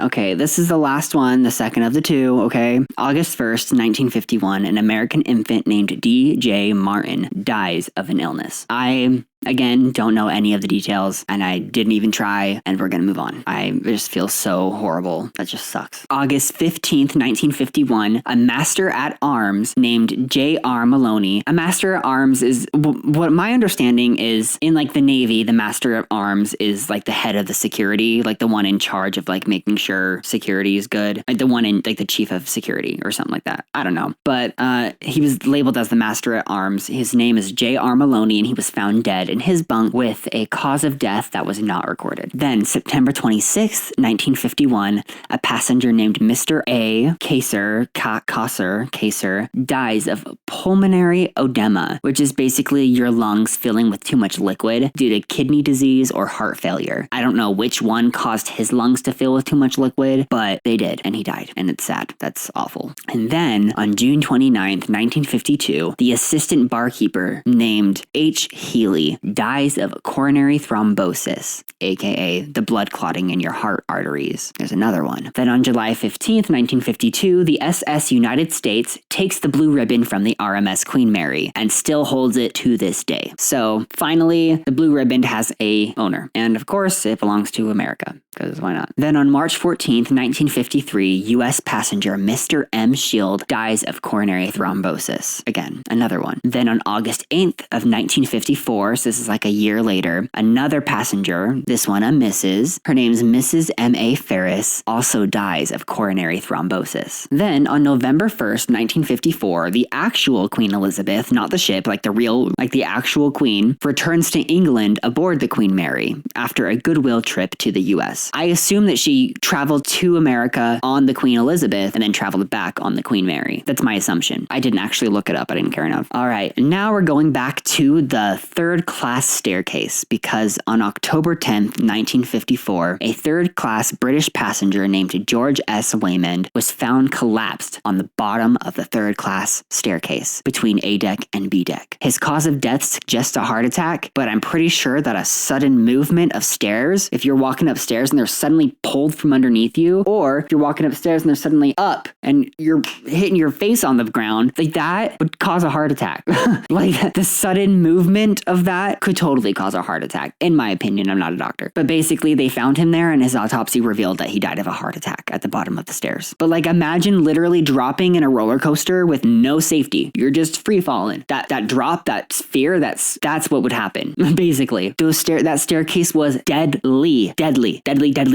Then October 15th, 1954, an American passenger named Mr. S. Cohn, or C-O-H-N, died of coronary occlusion. Why can't I say that? Which is the blockage of the coronary artery, usually leading to a heart attack. Then in February of 1955, a man named Mr. P.P. O'Sullivan, I know, don't laugh, this dude's dead, okay? He's found dead, with his cause of death and nationality not recorded. No information about him except for his name being a peepee. So that's great. Then that same February 27th, 1955, a bedroom steward named G. Martin died by carcinoma of stomach embolism. So what? No, basically he had a cancerous tumor that made its way into his bloodstream. That's, I think, how it works. Something like that. I don't know. If you really want to look it up, go for it. But that's my understanding, is that he had a cancerous tumor and it worked its way into his bloodstream and that ended up killing him. Sucks. He was buried at sea. So from March 18th through October 5th, 1955, Walt Disney. All right, so this next part is a little bit off topic, but I promise it's important and that it comes back, okay? Because Walt Disney doesn't have the money to fund building the Disneyland Hotel. So March 18th through October 5th, he asks a man named Jack Rather to build the Disneyland Hotel. And he does. And then Walt Disney basically wants to buy the hotel from him, but can't afford it. And so he's like, over the next couple of years, is trying to buy this hotel from Jack Rather. I promise this comes back, but this is just where it fits in on the timeline. So the Disneyland Hotel was built from March through October of 1955. Then in March of 1955, March 21st, an American passenger named Mrs. L.L. Ford dies of coronary thrombosis. Another one. Thank you. Another one. Thank you. Okay, I'm sorry. That was inappropriate. I should not be memeing someone's death. Come on, get it together. Then January 1st, 1956, another trimmer, which is that a barber or what? Okay, another trimmer. His name is Kay Thompson, dies due to respiratory failure while under anesthesia. That is terrifying. Then on January 13th, 1956, a steward named Bonici, B-O-N-N-I-C-I, Bonici, died of meningitis. Then about 3 months later, in April of 1956, on April 29th, passenger Mr. W.E. Schott dies of coronary thrombosis. Then on July 16th, 1956, American passenger Mr. D.B. Blaisdell dies of cerebral hemorrhage. August 20th of the same year, 1956, Mrs. L. Sornino died with no cause of death recorded. And in October of the same year, October 15th, 1956, Mr. O.S. Redfield died with his cause of death also not recorded. And this was now the beginning of the end, because 1958 comes around and airplanes start happening. People start to be able to travel transatlantic in hours instead of days. It's not like super common, but it's starting to happen now, and the cruise lines are getting a little worried. So from January to March of 1958, RMS Queen Mary was docked for stabilization installment. Then in April of 1959, so over a year later, a crew member named A.E. Boylan was lost overboard. His job title was not recorded, but he was a crew member. On June 4th, 1959, American passenger Mrs. F. An American passenger named Mrs. F. Butham died. Nope, an American passenger named Mrs. F. Oh my gosh, why can't... June 4th, 1959, an American passenger named Mrs. F. Buthman died from a fractured skull due to a fall. I think this might be the one because people claim there's a woman in white that haunts the Queen Mary who died falling down the stairs, the third class stairs, the ones that already killed someone. They think it may have killed another person. This person is who I think this is. Then, on March 9th, 1962, a rogue wave floods parts of main deck, A deck, and B deck. This happened on voyage number 382 east. Then on April 23rd, 1962, another master at arms dies. I want you to take one guess on what killed him and how he died, what his cause of death was. Just one guess. Just guess. Just guess. If you said coronary thrombosis, give yourself a little pat on the back. What if I then said something like totally crazy that wasn't coronary thrombosis? Like what? Like, wouldn't that be kind of funny? I think it would be, but these are real people that actually died. So yeah. Then in November of 1963, there was a passenger death with no records. Then June 12th of 1964, a crew member whose job title wasn't recorded, whose name was F. Royal, died of bronchial pneumonia. That sucks. I had walking pneumonia once. That was the worst. Like actually the worst. That's not okay. On July 12th, 1964, passenger Rev. G. Sutzer died of natural causes. That was so anticlimactic. The way I said that was so anticlimactic. Then in August of 1964, passenger Mrs. E. Griffin dies of apoplexy. Apoplexy is basically a dated term for anger rupturing an internal organ. So like she was so mad that she had an aneurysm, or like that she literally ruptured an internal organ from being so angry. But like, I feel like that's a dated term, kind of like hysteria almost. Anyway, that was sometime in August. So the same month, August 26th, 1964, a passenger named Mr. W.H. Pope dies of hypoglycemia, which is when your blood sugar drops too low. That's awful. I would not wish that upon anyone. So now we're in 1965, and by this point, transatlantic flights are becoming like very, very popular, to the point where the RMS Queen Mary is no longer making any money, and it's no longer economically stable to keep her running. So she was basically using 1,000 tons of oil a day and was way too expensive to keep running, with sometimes even having more crew than passengers. Yikes. Big yikes. Then in February of 1965, February 16th, 1965, passenger Mr. A.E.N. Clark died of coronary occlusion. I need to figure out how to say that word, which is the blockage of the coronary artery, usually leading to a heart attack. Not as common as the other one, the thrombosis one, but still kind of interesting that this is happening 3 times. If I had a nickel, it would be 3 instead of 2. That doesn't work. But you get what I'm trying to say, right? And then about a year later, on February 24th of 1966, an able seaman named C. McCarthy fell from a gangway and died. I don't know if you know what a gangway is. Look it up. But like a cruise gangway, like falling from that would... he died. So then, from February 25th through March 23rd of 1966, there was a Mediterranean cruise. So this Mediterranean cruise covered the following destinations: New York, Las Palmas, Tangier, Piraeus, and Naples, Cannes, Palma, Gibraltar, Lisbon, and Madeira, and then back to New York. I know I butchered all of those names. I'm so sorry. I am very white. There's no excuse, and I apologize. But like, imagine going on a Mediterranean cruise on the Queen Mary in 1966. Like people like to ask that icebreaker question of, if you could travel anywhere in time, where would you travel? If you could TARDIS anywhere, if you could go in the TARDIS to anywhere in the whole of anywhere on Earth, stick to Earth, what would you do? Where would you go? Personally, I would travel back to 1966 and travel on the RMS Queen Mary as it takes this Mediterranean cruise. Are you kidding me? Oh, that'd be so cool. Oh, that would be so cool. Well, except for the fact that during this cruise on March 13th, 1966, a Mrs. C. N. Nicholson dies of, well, I don't think I'm going to tell you. Actually, I'm not going to tell you. You can guess. I'm sure you can figure it out. Yes. Coronary thrombosis. Yes. Yep. Take a shot every single time I say coronary thrombosis. Ready? Coronary thrombosis. Coronary thrombosis. Coronary thrombosis. She appears in the mirror. So skip forward about a month. It is now April 1st. April Fool's Day. We're selling the Queen Mary. The captains get the news that they are now selling the Queen Mary because they are not turning profit anymore. So the plans for what to do with her were all over the place. With basically, she almost got turned into a floating high school in Brooklyn. What? That would have been something. It was also almost a homeless shelter in London, which I think is kind of cool. That would have been interesting. And obviously the scrap dealers wanted her too, but they ended up going with the highest bid because it was about the money. The money. This is directly from Wikipedia, okay? Copy pasted. Due to a combination of age, lack of public interest, inefficiency in a new market, and the damaging after effects of the National Seamen's Strike, Cunard announced that both queens would be retired from service and sold off. So what's going to happen? What's going to happen? They give her to the highest bidder, which is Long Beach, California. Boom. I've been recording for a long time. Can you tell?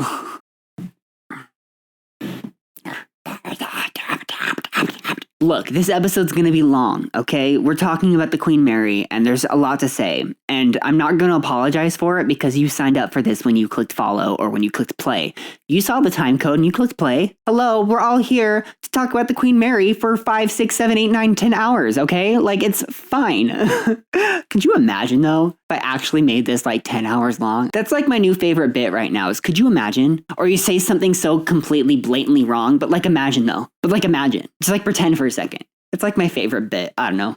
All right, let's take it back down because we're still talking about death, okay? So, April 23rd, 1966, an American passenger named Mrs. H. Keller dies of natural causes. And then we're skipping forward to May, April, May, right? This is one month. May 5th, 1966. We're getting our first kind of haunting experience, okay? So a woman named W.T. Barry was staying in room B226, which was then converted into B340. And if you know anything about the Queen Mary, then you know the room B226/B340. W.T. Barry was staying in room B226 and reported that her bed covers were pulled off of her multiple times during the night. She would then just hurry and pull them back on her, not really thinking much of it, but then eventually she looked and saw that it was a tall, dark figure with a mustache. I think is what she said, like with a mustache or something. But basically a tall, dark-haired man standing at the foot of her bed. She screamed and the man vanished. There was a steward in the hallway nearby who had been cleaning and doing his job for like 2 hours, like had been in the hallway, so he would have seen someone come in or out, and he comes in to check on her because he hears her scream, and there's no one there, no sign of anyone, and nothing. He would have seen, if there was someone there, he would have seen.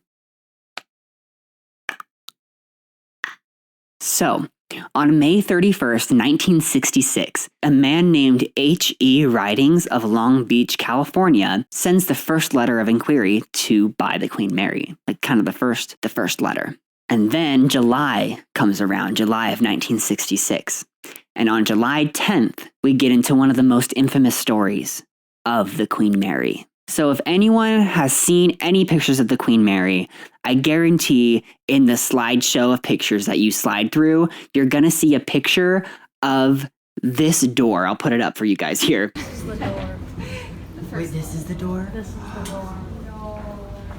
This is, what's it called? What is it called? Like a bulkhead kind of door thing. It's like, it's an emergency watertight door that shuts during bad weather or if they're sinking to prevent water from entering the different chambers. And they're on timers, and the way it works, so how it works, you got two people, here's the door. One person will hold the door open, like, crank the lever or press the button or do whatever. I don't know how it works, but they would do whatever to hold the door open to let the one person go through. Once this person goes through, they would then do the same thing on the other side to keep the door open for the second person to then go through. So you would need two people to kind of go through these doors if they're shutting, Anyway. So on July 10th, 1966, an 18-year-old boy named John Pedder was working his 5th shift ever on the Queen Mary. So like I said, during bad weather, they close these doors. And so bad weather comes around. I think they get some fog or something. And so the captain or whoever's in charge at the time gives the order to shut the doors. He notices one of the doors isn't fully shut. So he's like, I'm going to go check it out. Goes to check it out and is horrified. I feel like I need a word stronger than that. He is disgusted by what he finds. It is a sight to behold, seeing a human being crushed in between the doors.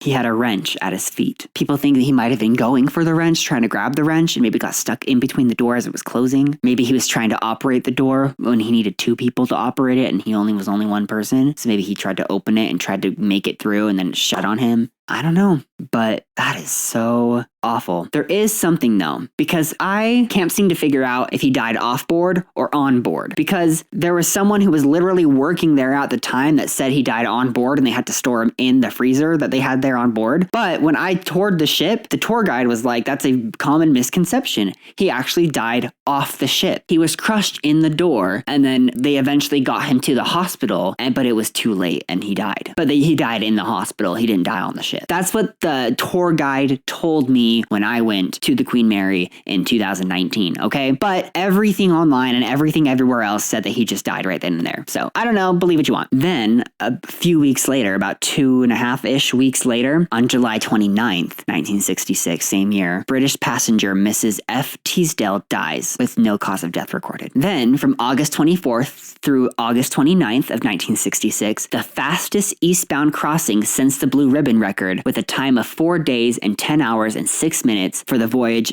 486 was accomplished. It was also the second fastest Atlantic crossing since 1938. So she doesn't have the Blue Riband anymore, but she's still fast. She's still quick. Stop it. Just stop. Just literally stop. Then September 30th, 1966, Mr. A. Kondrateef died of natural causes. Later that year, a few weeks later, October 10th, 1966, British passenger Mr. J. Owen dies of heart failure. 3 days later, October 13th, American passenger Mr. G.W. McCreary dies of natural causes. Then, May 8th, 1967, the captains of both RMS Queen Mary and RMS Queen Elizabeth receive their new orders. The ships are officially sold. But the Queen Elizabeth was operating for about a year after the Queen Mary was sold. So, May 25th, 1967, first meeting between Lord Mancroft and Long Beach, California representatives in New York happened because they're selling the ship. July 27th, a $3.5 million Long Beach bid is accepted, which is about $33 million today-ish. I didn't do the math on that one. That one was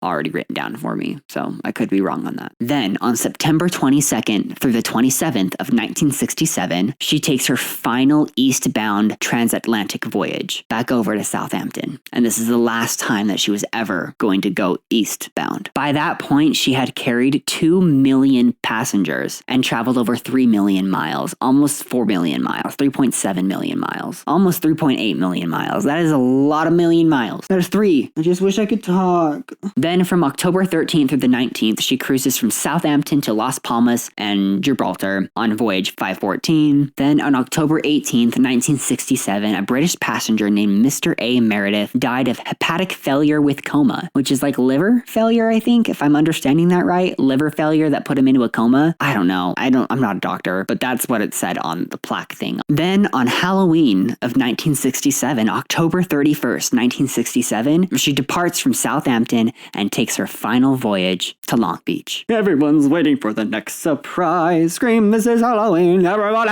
make a scene. Trick or treat till the neighbor's gonna die of fright. This is Halloween. Everybody make a scene. It's January. So 13 days into this voyage, on November 13th, 1967, a cook named L. Horsberg got heat stroke and died of cerebral hemorrhage on the final voyage from Southampton to Long Beach. The big, long voyage. It was going to take like a long time. I think it gets there. Yeah, December 9th is when it arrives in Long Beach, but it leaves October 31st. So it takes like a full month to get there. And on November 13th, one of the cooks dies of heat stroke, kind of bookending this journey that we've been on. You know, don't worry, we're not done yet. But it is kind of bookending her journey, her first voyage and her last voyage, even her construction. It's all plagued with death. Yet it's also a symbol of hope. I don't know, it's so fascinating. To me, it makes perfect sense why the Queen Mary is haunted. Because like, yeah, she was beloved by everybody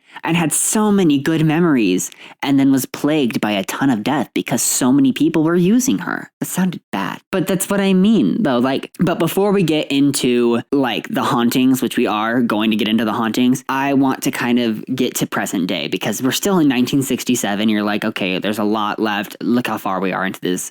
I have been recording for over 3 hours. I don't know how I'm going to edit this down, but you'll see the time code that you're at right now, and you'll see the time code that this ends. So I don't know. We'll find out, right? But this is supposed to be a long episode because I don't know. I see a video that's 3 hours long about the Queen Mary. I'm gonna click on that so fast. So now she's in Long Beach, California. All right, December 9th, 1967, she arrives in Long Beach. Then December 11th, 1967, she's removed from the British Registry and officially turned over to the city of Long Beach. The ship also became fully dependent on shoreside utilities. Therefore, it was no longer like independent. It was now dependent. So from April 6th through May 18th, the ship was dry docked at Long Beach Naval Shipyard and completely stripped of like everything to be renovated to be turned into a hotel. So they cleared out every deck below the sea deck, removing all the boilers, the forward engine room, both turbo generator rooms, the ship's stabilizers, and the water softening plant. The empty fuel tanks were filled with mud to keep the center of gravity and the draft. That's what it's called. I called it the aft or something earlier. It's called the draft. It's basically how far below the surface the boat goes. So like if it's long or if it's short. So now that it didn't have any engines and they're getting rid of the propellers and all these things, are completely renovating it, and the fuel tanks were literally filled with mud, given building status. It was literally deemed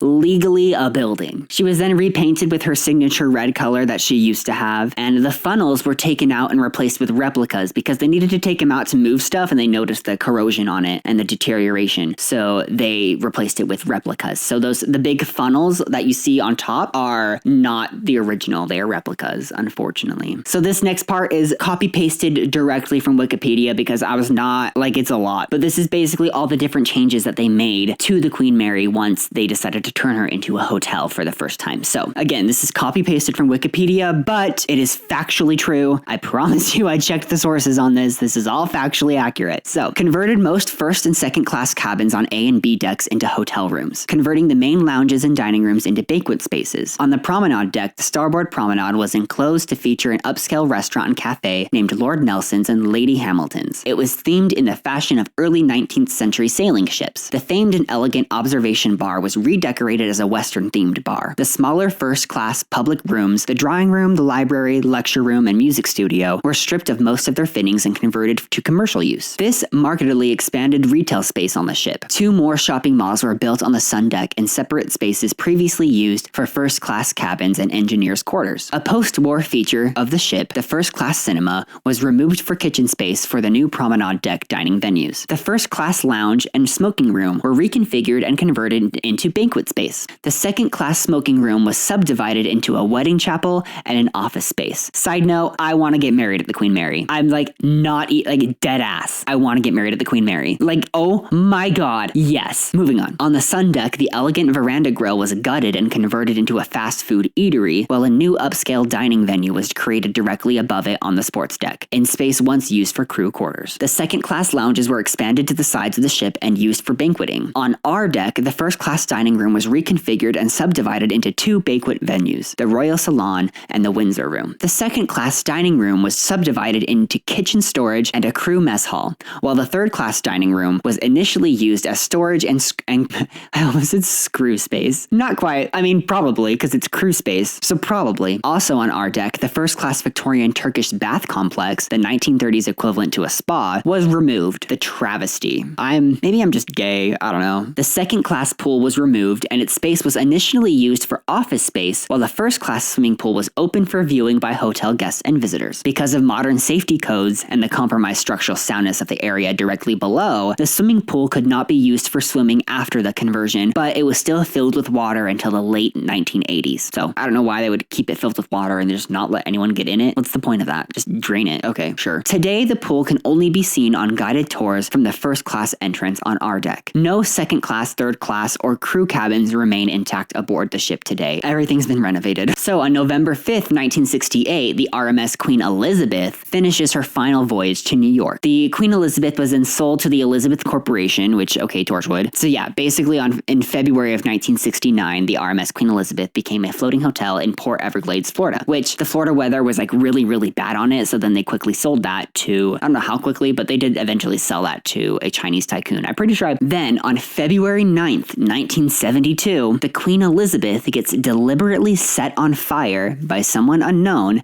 and then ends up capsizing, doing the fire hoses again. So people think that this might have been for insurance, but yeah, people also think that the Chinese tycoon guy who bought it, that it was one of his enemies, maybe set it on fire to get back at him, but he ended up getting like a huge insurance payout. I don't know. It's like a whole thing. But yes, so in 1972, it gets capsized. Later that same month, so this is February 9th, 1972 is when the Queen Elizabeth gets set on fire. Later that same month, so February 20th of 1972, the Queen Mary gets its largest day of attendance with 19,600 people. I don't know if that I just got that from the website, so I don't know if that was largest ever, if it's ever had any more than that ever, but that is a lot of people. 19,600 people is a ton of people. And then on March 1st, 1974, the first 150 hotel rooms opened. December 1st, 1974, the Queen Elizabeth is dismantled for scrapped and is after being declared a hazard. Then October 1st, 1976, so we're skipping forward a few years, Queen Mary Tour Incorporated takes over the operation of the Museum of the Sea, which had been operating on the Queen Mary, which was basically made by it was made by the guy that invented scuba or something along the lines of that. I didn't really look into it. It was too much information already. So look into that if you want, but they had like a museum and they couldn't keep the fish alive. It was like a whole thing. So now, sorry, I don't know what that was. I had all the deaths kind of dispersed throughout the timeline. And as we continue through this timeline of what happened to the Queen Mary, now we're getting to the hauntings and what people have experienced. I don't have everything on here. I don't have all the different ghost hunters that went there and their TV shows and stuff that they did. I don't have all of those written down. I just had like some of the creepier ones that I found like that were firsthand experiences or ones that were heavily documented or told a lot. That's the thing. A lot of these stories are just verbally told by mouth. Some just don't have sources. And that's the thing. A lot of this is a little bit of folklore, and I think it's kind of fun. I think it's fun. And so I'm going to tell you these stories anyway, but I'm also going to tell you that they don't have sources. Some of these don't have sources, but that is not the case for this next story. This is Bill Sauder. So Bill Sauder is a maritime historian and archivist. He worked with Titanic stuff, a lot of stuff with the Titanic and documenting and finding Titanic stuff. I didn't look into him a lot, but I'll link it below. There's a video on YouTube of him telling his personal ghost story of what he experienced while he was working on the Queen Mary. So back in 1979, which is, I mean, in our timeline, right after the Queen Mary Tour Incorporated takes over the operation of the Museum of the Sea, she's docked in Long Beach. And so Bill Sauder is working at the Queen Mary in 1979, and he is just like a tour guide, like a regular tour guide. So he's been dealing with things that you could definitely consider haunted his entire life, but specifically like with the Titanic stuff, he's touched a lot of things that have involved dead people in that way. And he has said that this is the only ghost story he has ever had in his life. There's 3 of them that we're going to talk about. We'll go through them fast so we can get to the rest of them. Don't worry. He also slept on board the Queen Mary multiple times and never had any experiences except for these 3. He also talked a little bit about John Pedder's accident, but go watch the video if you want to see that. I already talked about John Pedder and what happened with him. So Bill Sauder was a guide on the Queen Mary, specifically in the first class pool. The first class pool is definitely the most haunted place in the ship. One of the most haunted places in the ship. I would argue the stern of the ship, not the stern, I don't know my ship terms, the bow of the ship, the place that the ship crashed into the Curacoa, that is probably the most haunted place in my opinion. That's where 300 people died, especially because a lot of them, I forgot to mention this, a lot of them got sucked underneath into the propeller and died and got killed in the propeller. I forgot to mention that. I probably should have mentioned that. My bad. Oh, I need to get better at this. I'm sorry, guys. But basically, he's in the first class pool doing his tour as he normally does. It's like 11 a.m. and it's too early for tourists to be there. And he's just chilling. I think he's walking up or down the stairs in the pool room. And on the other end of the stairs, I think he's going down and she's going up. It wasn't very clear. But basically, he sees this woman and she's dressed in 60s clothes, which weirds him out because it's very out of fashion by that point. Like she was wearing a bright orange vest and she also was completely silent. She had straight blonde hair, completely straightened blonde hair that went to her waist, and she was wearing sunglasses, and it was focused on the pool and the water and the pool and the water and the pool and the water. But he noted that she was completely silent despite there being tiles on the floor that like make noise when you step on them because they were a little bit loose. And he noted she was silent. He fully passes her and like gets to the bottom of the stairs and like continues on and like has to pass a pillar. There's like a big pillar in the room, and he like passes it and goes to look on the other side to like lean over and be like, hey, like, do you need something? How can I help you? Like, I'm a tour guide here. How can I help you? Like, do you need something? And basically she's not there.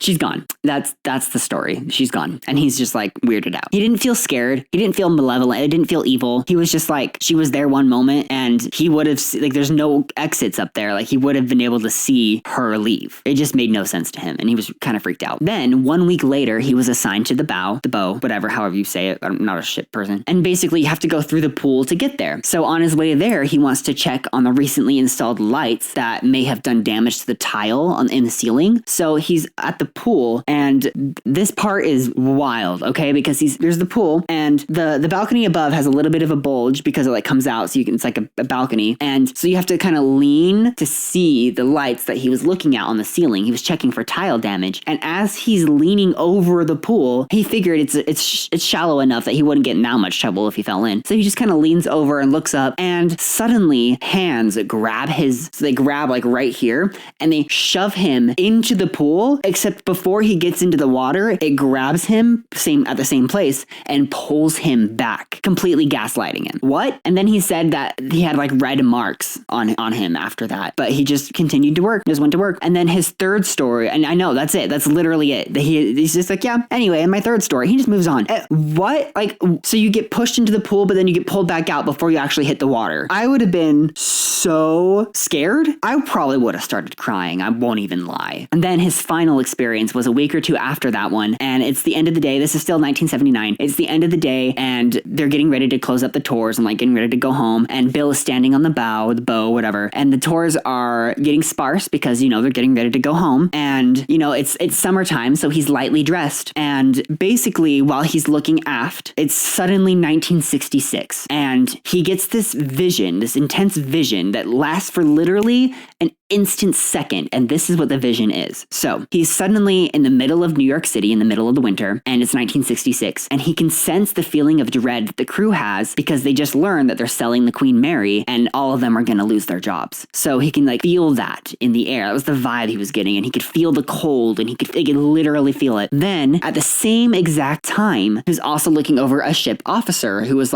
doing his duties. At the same exact time, he was also in the bakery looking at a baker put something in the oven. At the same time, he was watching an engineer parallel to generators or engineer or whatever. And at the same time, he was watching a steward in the cabin run the water to get the rust out of the pipes. All of this happened all at the same time within 1 millisecond. He just had all of these visions all at once that all happened simultaneously. And then he was back in his normal time. Back to 1979, everything was normal. And then he just continued closing up and then went home. And he said he's never had any other experiences other than that. This man seems like a very no bullshit guy. Believe what you want about the paranormal, but I believe that he experienced these things. I believe that he experienced these things. I don't know. The way he tells it, go watch it. Go watch it. It's dope. All right. So all of that took place in 1979, and now we're moving on. So September of 1980, a local millionaire named Jack Rather had fallen in love with the ship because he and his wife had used to sail on it. So Jack Rather was that dude that built the Disneyland Hotel. Remember him? Yeah, told you he'd come back to this. So he buys the Queen Mary. He straight up just buys it, and then he dies. Okay, but he's not dead yet. Okay. Because in May of 1983, Howard Hughes' Spruce Goose flying boat, it's a plane, it's an airplane, opens to the public next to the Queen Mary. They put it in this big dome, this giant dome. And there's a story of a security guard who witnessed a little girl walking across the plane, and he said, "Hey, get off the plane." She said, "K, bet," and dipped and jumped off the plane, jumped off, dangerously high, just bye. Just people think it's Jackie. Again, we're gonna talk about Jackie. I mean, it could have been Jackie, but Jackie is. I don't want to talk about her, but we're gonna. And then November 12th, 1984, Jack Rather dies of cancer at age 66, unfortunately. So Rather Port Properties operated the entire attraction after his death in 1984 until about 1988, where his holdings were bought by Walt Disney Company. So March 29th of 1988, Walt Disney Company buys Rather Corporation for $152 million. I should have done the calculation. Oh, I'm slacking. I'm sorry, guys. I don't know how much that is in today's time, but that's $152 million in 1988. This agreement includes the Disneyland Hotel. Actually, fuck it. I'm looking it up. If it wants to load, that'd be cool. When is it? 1988? 152 million. 1,000 million. Woo! So that is $405 million. $405,367,168. That is a lot of money. That is a lot of money. So yeah, Disney had been trying to buy the Disneyland Hotel for 30 years, and yeah, they wanted their hotel. So with Jack out of the way, they could buy it. They bought his whole everything. They bought everything. They bought all of it, and that included the Queen Mary. So yeah, Disney owned the Queen Mary for a hot second there. Yeah.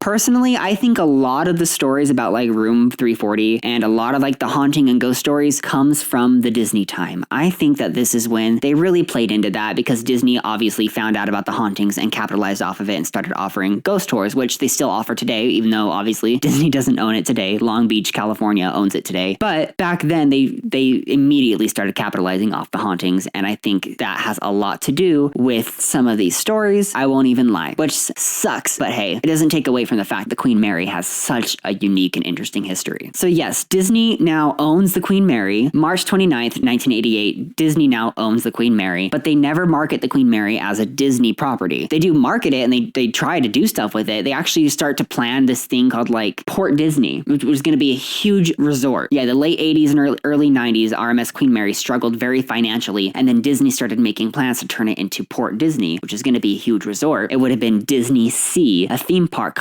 celebrating the world's oceans, but the plans eventually fell through because development problems and stuff had to do with land and stuff. But basically, it was never marketed as a Disney property, but they did try a little bit with it. I don't know how hard they tried, but they tried a little bit. Then January of 1992, City of Long Beach resumes responsibility for the Queen Mary from the Port of Long Beach. March 1st of 1992, so we're in the 90s now, Aero Club of Southern California announces the sale of Spruce Goose, the plane, to Evergreen International Aviation Incorporated. So the plane was bringing a lot of tourists in this area. Some of them would stay for the Queen Mary. Maybe some of them would stay overnight in the Queen Mary to see the plane, but it wasn't working as well anymore, so they decided to sell the plane. And then on March 6th of 1992, Disney advises the city and the Port of Long Beach that it's going to end its lease for the operation of the Queen Mary and the Spruce Goose. The company agrees to operate the attraction until September 30th of 1992. So on September 30th, Walt Disney Company gives up the lease of the Queen Mary and the Spruce Goose to focus on building Disney's California Adventure Park. I wonder how that turned out. It was a joke. For the remainder of 1992, the Port of Long Beach became the operator of property and looked for a new one. And then the Hotel Queen Mary closes. So October 2nd, 1992, the Spruce Goose is moved out of the dome and put on the barges and headed to McMinnville, Oregon,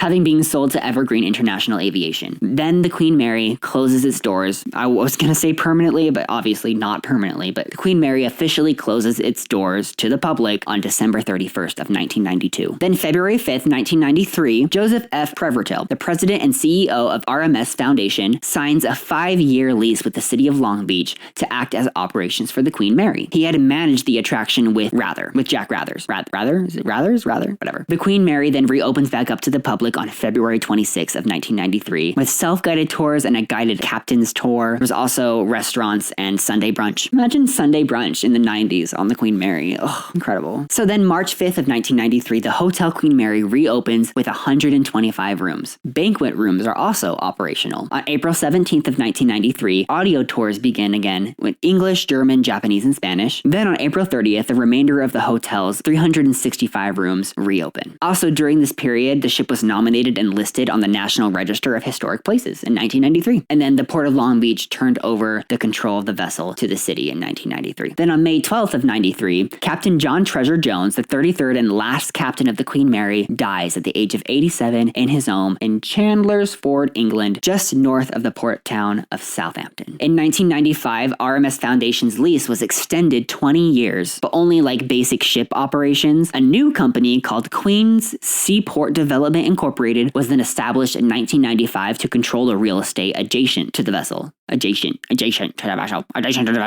The big dome that had the plane in it was used a lot for like soundstage and for film and television because you could like adapt the interior to like a lot of stuff. And then they celebrated a bunch of anniversaries in 1996. They had the 60th anniversary for the Queen Mary's Maidan Voyage from Southampton to New York. Then December 9th of 1997, the Queen Mary celebrated 30 years in Long Beach. And then in 1998, the city of Long Beach extended the Queen's Seaport Development lease to 66 years. Obviously, that didn't stick. We're getting there. Then, okay, I promise we're talking about hauntings, okay? This is a haunted ship, right? So, January 15th of 2000, there's a female staff member that notices a little girl sucking her thumb with glowing eyes. She's vacuuming like an exhibition area and she sees this little girl with glowing eyes sucking her thumb. She then reaches her arms out to like say, pick me up. And so obviously as a little girl, so she does. She like goes to pick her up and she vanishes. She just gone. What? Then in April of that same year, which also around the early 2000s, this is also when the ghost hunters and like TV shows start investigating and like that starts becoming a thing. Also like through like 2015 and 16 too.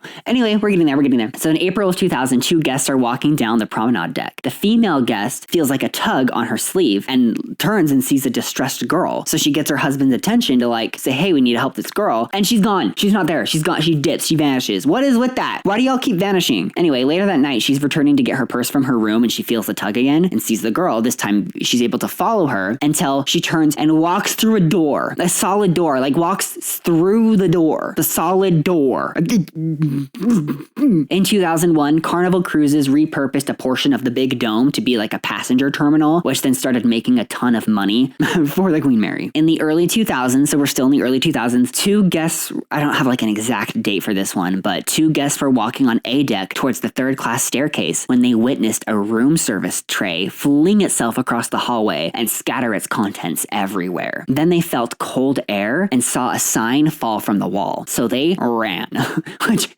On December 26th of 2003, headed to the B deck, a couple saw a man in a green military uniform. He stared at them for a moment before turning and walking through the wall. Like usually when they say that ghosts walk through walls and stuff, it's because they've changed the floor plan, but a ship is the same floor plan. Like they maybe changed some rooms rooms, but this is like the hallway. They see him in a hallway. Hallway didn't change floor plans. They didn't change the location of the door, did they? I don't remember reading about that. Maybe they did. Why are you walking through a wall? This couple ended up asking the staff if anyone has that color of uniform here. And the staff was like, no, none of us have green uniforms. So we don't know what you saw. In 2005, the QSDI, which I keep forgetting what it's called, the Queens Seaport Development Incorporated, which basically now owns everything. They own the lease for the Queen Mary. So in 2005, the QSDI seeks out Chapter 11 protection due to a rent dispute with the city. They can't pay their rent. They are bankrupt. And so they file for Chapter 11 protection, which basically like allows them to sell everything off and sell it. They're selling everything. It's like essentially filing for bankruptcy, except it's not that, but it is that. Like think of it that way for now, I guess. I don't feel like trying to explain it. If you want to know, just go look at Chapter 11, look it up, Google it, Wikipedia, it's right there. So in 2006, the bankruptcy court requested bids from the parties interested in taking the lease. But the operation of the ship itself, the QSDI owned the lease, but then the RMS Foundation was operating the actual property itself. I don't understand. Money in real estate, it's like a thing. It hurts my brain. But then, two Cunard legends meet on February 23rd, 2006. The new Queen Mary II sailed into the port of Long Beach and greeted the original Queen Mary, and they honked their horns at each other. Is that how they kiss? They should kiss. How do they fuck? If honking their horns is how they kiss, how do they fuck? Genuine question. This isn't rhetorical. Answer below. In the summer of 2007, Queen Mary's lease was finally sold to a group called Save the Queen, managed by Hostmark Hospitality Group. They planned to develop the land adjacent to the Queen Mary and upgrade and renovate it and restore it. It was during this time that all the staterooms got like flat screen TVs and iPod docking stations. It got a little like modernized a little bit during this time. The ship's 3 funnels and waterline area were also repainted their original red color, the Cunard red color. The portside promenade's deck planking was also restored and refinished. Many lifeboats were repaired and patched, and the ship's kitchens were renovated with new equipment. Just got a lot of repairs that it desperately needed. Then, in 2008, again, I don't have a specific date, just a year, a tourist walking on the B deck saw an apparition of a soldier with a green uniform and short sleeves, probably about 20 years old. He then turns and walks through a wall. Ma'am! In late September of 2009, management of Queen Mary was taken over by Delaware North Companies, who planned to continue the restoration and renovation of the ship and its property. They were determined to revitalize and enhance the ship as an attraction. That was totally copy-pasted from Wikipedia, definitely. But in 2010, during a late-night paranormal tour, a woman feels fur brushing against her leg, and they hear a distinct meow. Then, a week later, the tour guide heard that meow again. So there's a ghost cat on board, which I have a ghost cat experience. I have one. I'm gonna save it. Y'all will see that. Let me make sure I write that down so I remember to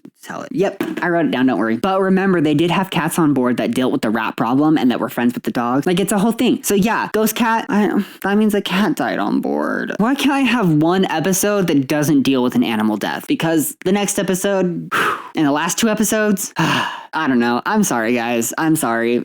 April 2011, the city of Long Beach was informed that Delaware North was no longer managing the Queen Mary. Garrison Investment Group said the decision was purely business. In May of 2011, the Queen Mary celebrates her 75-year anniversary of the Maidan Voyage. September of 2011, September 23rd, Evolution Hospitality LLC assumed operational control of the Queen Mary, with Garrison Investments leasing the Queen Mary. The dome was used as a venue for Long Beach Derby Gals roller derby team, and as an event venue. Then in June of 2012, Diana, a Legacy of Princess Royal exhibit premieres on the Queen Mary. And I see it sometimes when you see pictures of the Queen Mary, you see the big poster for that in the background of it, or like on the gangway of it. So in July of 2003, a group of friends were on a tour and saw a woman in white at the end of the B deck corridor. She turned and walked directly through the wall. Again, why are you guys walking through walls? Do you not know how doors work? January 28th, 2004, a woman was touring the ship with her family when they turned down a passageway and felt a presence of something. They turned to look multiple times, and suddenly she stumbles back against the wall, pale and out of breath. She had just seen the figure of a woman gliding over her right shoulder, who disappeared into the wall on August 30th of 2015. So we're jumping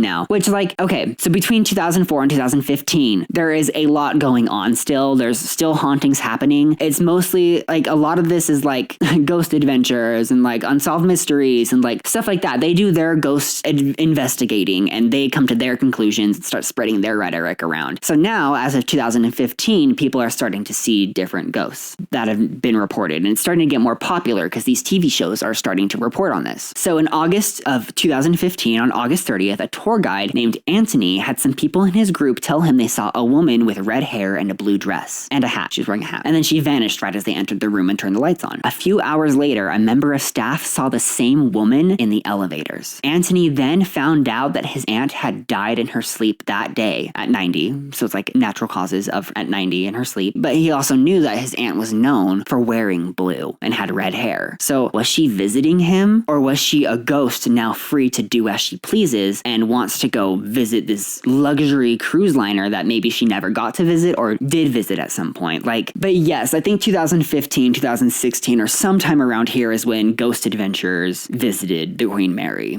So in 2016, a real estate company named Urban Commons bought the lease, which by default extended to 2082. This lease required them to upkeep the ship and keep all of its existing projects going as well. Upkeep those as well. Carnival Cruises took over the Geodome and made some improvements to it. She mostly made money through events and hotel bookings, but the Queen Mary's largest source of income was Carnival Cruises' terminal that they built.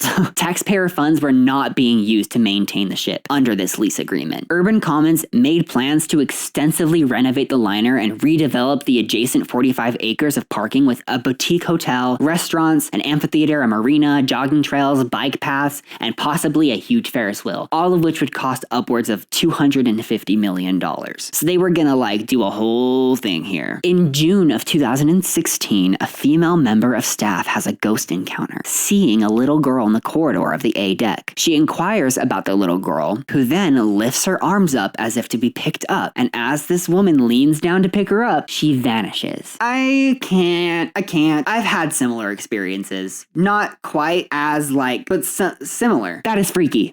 In November of 2016, the city of Long Beach put $23 million towards addressing the Queen Mary's most vital repairs. In 2017, a report on the ship's condition was issued. The hull and supports for the raised exhibition area within the ship were corroding away, leaving areas like the engine room vulnerable to flooding. Repair costs were estimated close to $300 million. Yikes. John Keisler, Economic and Property Development Director for Long Beach, said, quote unquote, this is from Wikipedia, "We have a timeline in which the engineers believe they can complete those immediate projects." Political leaders, though, in Scotland, the birthplace of the Queen Mary, called the UK Prime Minister Theresa May to pressure the American government to fund a full repair of the liner in 2017. Because they're the ones that made it. They want to keep her alive, you know? In 2018, the $23 million that was appointed for the repairs ran out. In May of 2019, Urban Commons formed the Eagle Hospitality Real Estate Trust with the goal of generating up to $566 million for the Queen Mary. In August of 2019, Edward Pribonic, the city's inspector, stated the ship was in the worst condition he had ever seen it in his 25 years on the job. Pribonic stated that the neglect of the Queen Mary had grown worse under the management of Urban Commons, and said it needed immediate attention and a lot of money to save it. A pipe that was flimsily taped up with duct tape burst, flooding the grand ballroom with sewage, and recently applied paint on the ship's funnels was already peeling off because of the poor way in which it was applied. But this conclusion of Pribonic was disputed by city officials, who called the warnings hyperbolic and pointed to significant work that had been already done to improve her condition. And in October of 2019, the city of Long Beach warned Urban Commons that the company was failing to uphold its commitment to maintain and repair the Queen Mary, that it was accordingly in danger of defaulting on its 66-year lease agreement. Urban Commons responded with an updated plan for repairs, including the removal of the lifeboats at the cost of between $5 and $7 million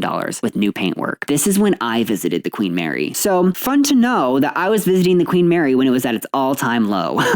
Literally falling apart, literally has not been in a worse state. And that's when I visited it. I have to go back. I want to go back so bad. It was such a fun trip. The only thing that really happened was down where John Pedder was killed in the door, I smelled cigarette smoke. Really, really strong cigarette smoke. And that's one of the ghosts. I promise we're going to get to just a ghost. I mean, we already kind of talked about the hauntings, but we're going to talk about ghosts in a second. I promise we're getting there. Thank you for sticking with me for this long. So in December of 2019, it was announced the city was reviewing the finances of Urban Commons to determine whether they had received the money they needed. But then in May of 2020, we all know what happened in 2020. The Queen Mary was closed due to COVID-19. Eagle Hospitality Trust filed a motion in federal bankruptcy court to auction off the lease. Court filings by the city claimed Urban Commons repair work was incomplete and not performed correctly and would likely have to be redone. Also, it was in such disrepair that if it were to open back up to the public, it would need to be significantly repaired. In the court filings, Eagle Hospitality Trust stated the lease was their most valuable asset. There was no bidders on the lease after all the Eagle's other hotel properties were also sold in bankruptcy court. So basically, in June of 2021, Long Beach takes back control over the property. To keep the ship running, the city approved a $2 million 6-month contract with Evolution Hospitality to cover monthly utility fees, security, landscaping, and other costs. Simultaneously, the city contracted with Evolution Hospitality, that's what I just said, an architecture and marine engineering firm hired by the city found that $23 million was needed for urgent safety repairs to keep the ship viable over the next 2 years. The report by Elliott Bay Design Group reported the vessel was vulnerable to flooding or possibly capsizing, which if you look at it now, it even is, I think, on a little bit of a tilt. I don't know if they fixed that, but in the videos I was watching, it was on a little bit of a tilt. So then in September of 2021, September 21st, Long Beach City Council voted to explore turning the Queen Mary and surrounding property over to Harbor Department, but they needed to get rid of the lifeboats because they were putting stress on the side shell of the ship and had created cracks in the support system. In June of 2022, the city established a new agreement with Evolution Hospitality where the company managed the ship for a portion of the revenues whilst the city controlled the repair and restoration of the ship. By November, the city had spent $2.8 million plumbing repairs, a new Wi-Fi connection, handrail restoration, and energy-efficient light bulbs. The city approved $1 million to continue the repairs to the ship's linoleum flooring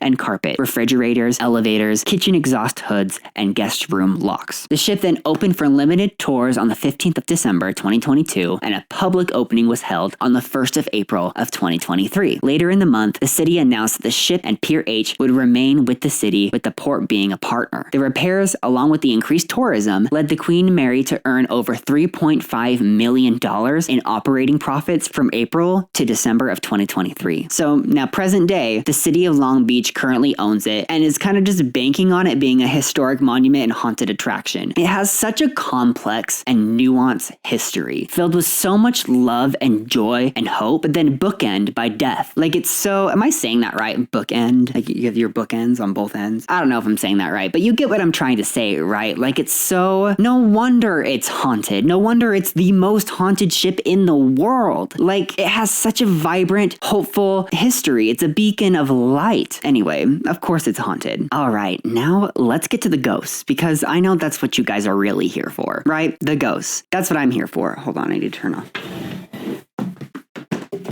Okay. Get it together. So now we're going to talk about the ghosts. I have been doing a little bit more research on these ghosts since starting editing this, and it's just a lot. It's a lot. And I want to go over it with you guys because I definitely think that Dark Harbor, Queen Mary does this Dark Harbor event, or used to at least. I don't know if they still do it, but it definitely played up the ghosts more than it should have. And I don't know. I definitely feel like there is something on the Queen Mary. I don't know how it got there. I don't know why it's there. I don't know what it wants, but it's there. There's something on the Queen Mary, and it's deeply terrifying. I won't even lie. I definitely think that friendly spirits or ghosts are there as well, but there's something there. And look, why is it here? We don't know. What does it want? We don't know. But it seems to either be some sort of collection of manifested energy where everyone believes something so hard that it becomes real because all of our collective thoughts are manifesting it into reality. That's my number one theory about what it is. My second theory is obviously a demon, which is way more terrifying, obviously. And this demon could have, come to the Queen Mary because it seems to be some sort of paranormal magnet. And my theory about why it's a paranormal magnet is due to its status of fame and love, and that intense juxtaposition creates some sort of paradox because it's, this height of fame and love and luxury and hope, and at the same time, it's bookended by two deaths. Its construction, its first voyage, and its last voyage all had a death involved in them. That creates, in my opinion, I don't know anything about anything, okay? But in my opinion, that creates a juxtaposition and a paradox of some sort, creating some sort of spiritual vortexes in the process. Like the one in the changing room. And when she hit the Curacoa, I think a majority of those deaths are probably like residual hauntings. That's my opinion. That is my opinion. I know nothing about nothing. And I think that within itself, piled on with all the other deaths that have mysteriously happened on board of, what is it? The thrombosis one. I already forgot it. It's the coronary thrombosis or whatever it's called. That within itself is weird that many people died of coronary thrombosis. Like when I was originally making my notes, I was like, if I had a nickel for every time, it's weird that it happened twice. And then it just kept happening. Like it just kept happening. Why? Why did so many people die of coronary thrombosis? It makes no sense to me, but that's just, I don't know, maybe that's just the food they were eating back then, what they were putting in their bodies, because that's like blood clotting, right? I don't understand it. I don't understand it. I'm not a doctor. Someone explain it to me. But employees hear disembodied voices conversing. They hear their names being shouted. They see shadow figures out of the corner of their eye, which that is something I experience pretty frequently at my current job. So it's freaky. I also experienced that at my old folks' home that I worked at. I have experiences to share, so tune in on the last day of this month. Objects and belongings would disappear and then reappear in random places that made no sense, and things would get violently thrown. So over 50 people have died on this ship. Some people say, specifically in the Sam and Colby video, that 50 people died in room B340. That is just straight up not true. There's a lot of information in those Sam and Colby videos that is just straight up not true at all, like straight up lies. So I hope that you like watch this first before watching those, so you kind of get the full aspect of what's going on. It doesn't discredit anything that they have experienced while they were currently on the ship, just because they got some facts wrong. I do think they're overplaying how scary the room is. I don't think it's that scary, even if there is an entity in there. I think if you set your boundaries, you're safe. You're going to be okay. Set your boundaries, make it abundantly clear. And if you don't feel safe, then leave. Don't stay in that room. Like, I don't know. Don't provoke it. Listen to what it's saying. In one of their videos, they were talking to whatever was in this room, and it basically said it enjoyed their company, but didn't want them to ask any more questions. And they kept asking it questions. No. When it says stop asking questions, you stop asking questions. No. And my theory is that it was saying, I like your company because I'm trying to attach myself to you. That's why I like your company. Like, that's my theory, is that's why it was saying that it liked their company. It was trying to attach itself to them. So just be careful, set your boundaries, and, use your intent to keep yourself safe. And if you feel like you need to leave, then leave. Like, just leave. Like, it's not worth it. And some things that have happened in B340, which, first of all, the death of Walter, people say that Walter died in there, which I told you guys that story earlier. He was found in there. Some people say he was completely dismembered and the walls were covered in blood and he was like a bloody dismembered mess. I don't think that story happened at all. I don't think Walter exists. I think that was made up. But that doesn't discount the other thing that could be in that room. Lights flicker on and off, clothes hangers get spread around the room. There's weird knocking noises that happened a lot in the Sam and Colby video. So the portholes, the really heavy portholes that were like the windows on the ship, they would open and shut by themselves despite being extremely heavy. So Christine from And That's Why We Drink, she had that experience when she visited the Queen Mary, although they actually paranormally investigated the Queen Mary and had a whole thing there. I missed that tour. I'm so sad. So current day employees, not current day, but like more in the present day rather than like back in the 30s and 40s, they have claimed that the taps would run themselves as if to clear out that rust with nobody in the room, and that they would clean up a room and do it all, make the bed and everything, and then they'd come back and it'd be a mess. That would make me quit my job. I don't even, like, spirit or not, I would quit my job. Like, I'm not going to be doing all this work for nothing. I would quit my job. It was closed for guests for a very, very long time because people that would stay in it would complain so often that the staff got sick of it. And they were like, we're just going to shut this down. And then all these YouTubers started coming around and filming and, making it famous again. Like, the Queen got famous again. And they opened her back up. They opened up room B340 back up for guest reservations. You can pay like extra to stay in the haunted room, which is like capitalism at its finest. Which is another reason I also think a lot of the stories are played up for shits and giggles. Like, I genuinely don't believe the Walter story. I don't think that happened. I don't believe that happened. I'm sorry, I don't believe it happened. The first day that they opened it back up for guests, the guests called the front desk and were like, hey, can you turn off all the special effects? Like, we want to go to bed. And the front desk was like, yeah, I hate to break it to you, there's no special effects. That's not us. We're not doing that. So anyway, they checked out at 2 a.m. They couldn't do it. They were done. They were like, yeah, we're gonna bye. So anyway, people say that Walter haunts it. I personally think that there is a entity in there of some sort, whether it be a manifestation of, all of our collective fear of the room, or an actual demon attracted to the magnetism of the paranormal activity that's going on there. I don't know, but there's something happening in that room. So yeah, the bow is haunted, and so the way that my earring just fell off my ear. Okay. So the bow is the most haunted. The bow, the bow, the bow, the bow, the bow, the bow, the bow, the bow. I think it's called bow, but the bow is haunted, and so is the propeller room and the engine room. Specifically, the area in the engine room, door 13, where John passed away. My guess is he was trying to operate it as one person when it needed two people, and it just went wrong. And he just happened to be carrying a wrench in his hand, and it fell to the floor by his feet, and that's why that got brought up. Anyway, so the engine room is also, Jackie is seen in the engine room. Oh, I haven't mentioned Jackie yet. So Jackie is a little girl ghost that is seen in the pool room. And I mean, we're kind of going room by room right now, and then we're going to go ghost by ghost. But Jackie is seen in the pool room. And I have my own theories about Jackie. I think she's a demon. We'll get to that in a second. But she's also seen and heard in the engine room as well. Another very haunted part of the ship is the third class staircase. We kind of went over that earlier, but it's way, way too steep for the location on the ship that it is. It's at the front of the boat. So when the boat hits waves, it goes and slams back down. And it's very, very, very dangerous to be walking up those steps when the boat hits a wave. But they basically built it that way to make it easier for women to travel down the stairs in heels and dresses. So obviously it's women's fault again. Just kidding. That's a joke. So basically you were just always at high risk whenever around this staircase when the ship was rocky. Some people say they smell a cigar by these stairs. That is not where I smelled a cigar. I smelled a cigar at John Pedder's door 13. That is where I smelled the cigar. I don't know if John smoked, but that is where I smelled very strong cigarette smoke. It quite literally felt like someone had taken a drag of a cigarette and had blown it into my face. That is what it smelled like. Obviously, there was no smoke around, but it was like, oh, someone's smoking right next to me. That is beyond. It was really genuinely freaky. Like, I was so freaked out.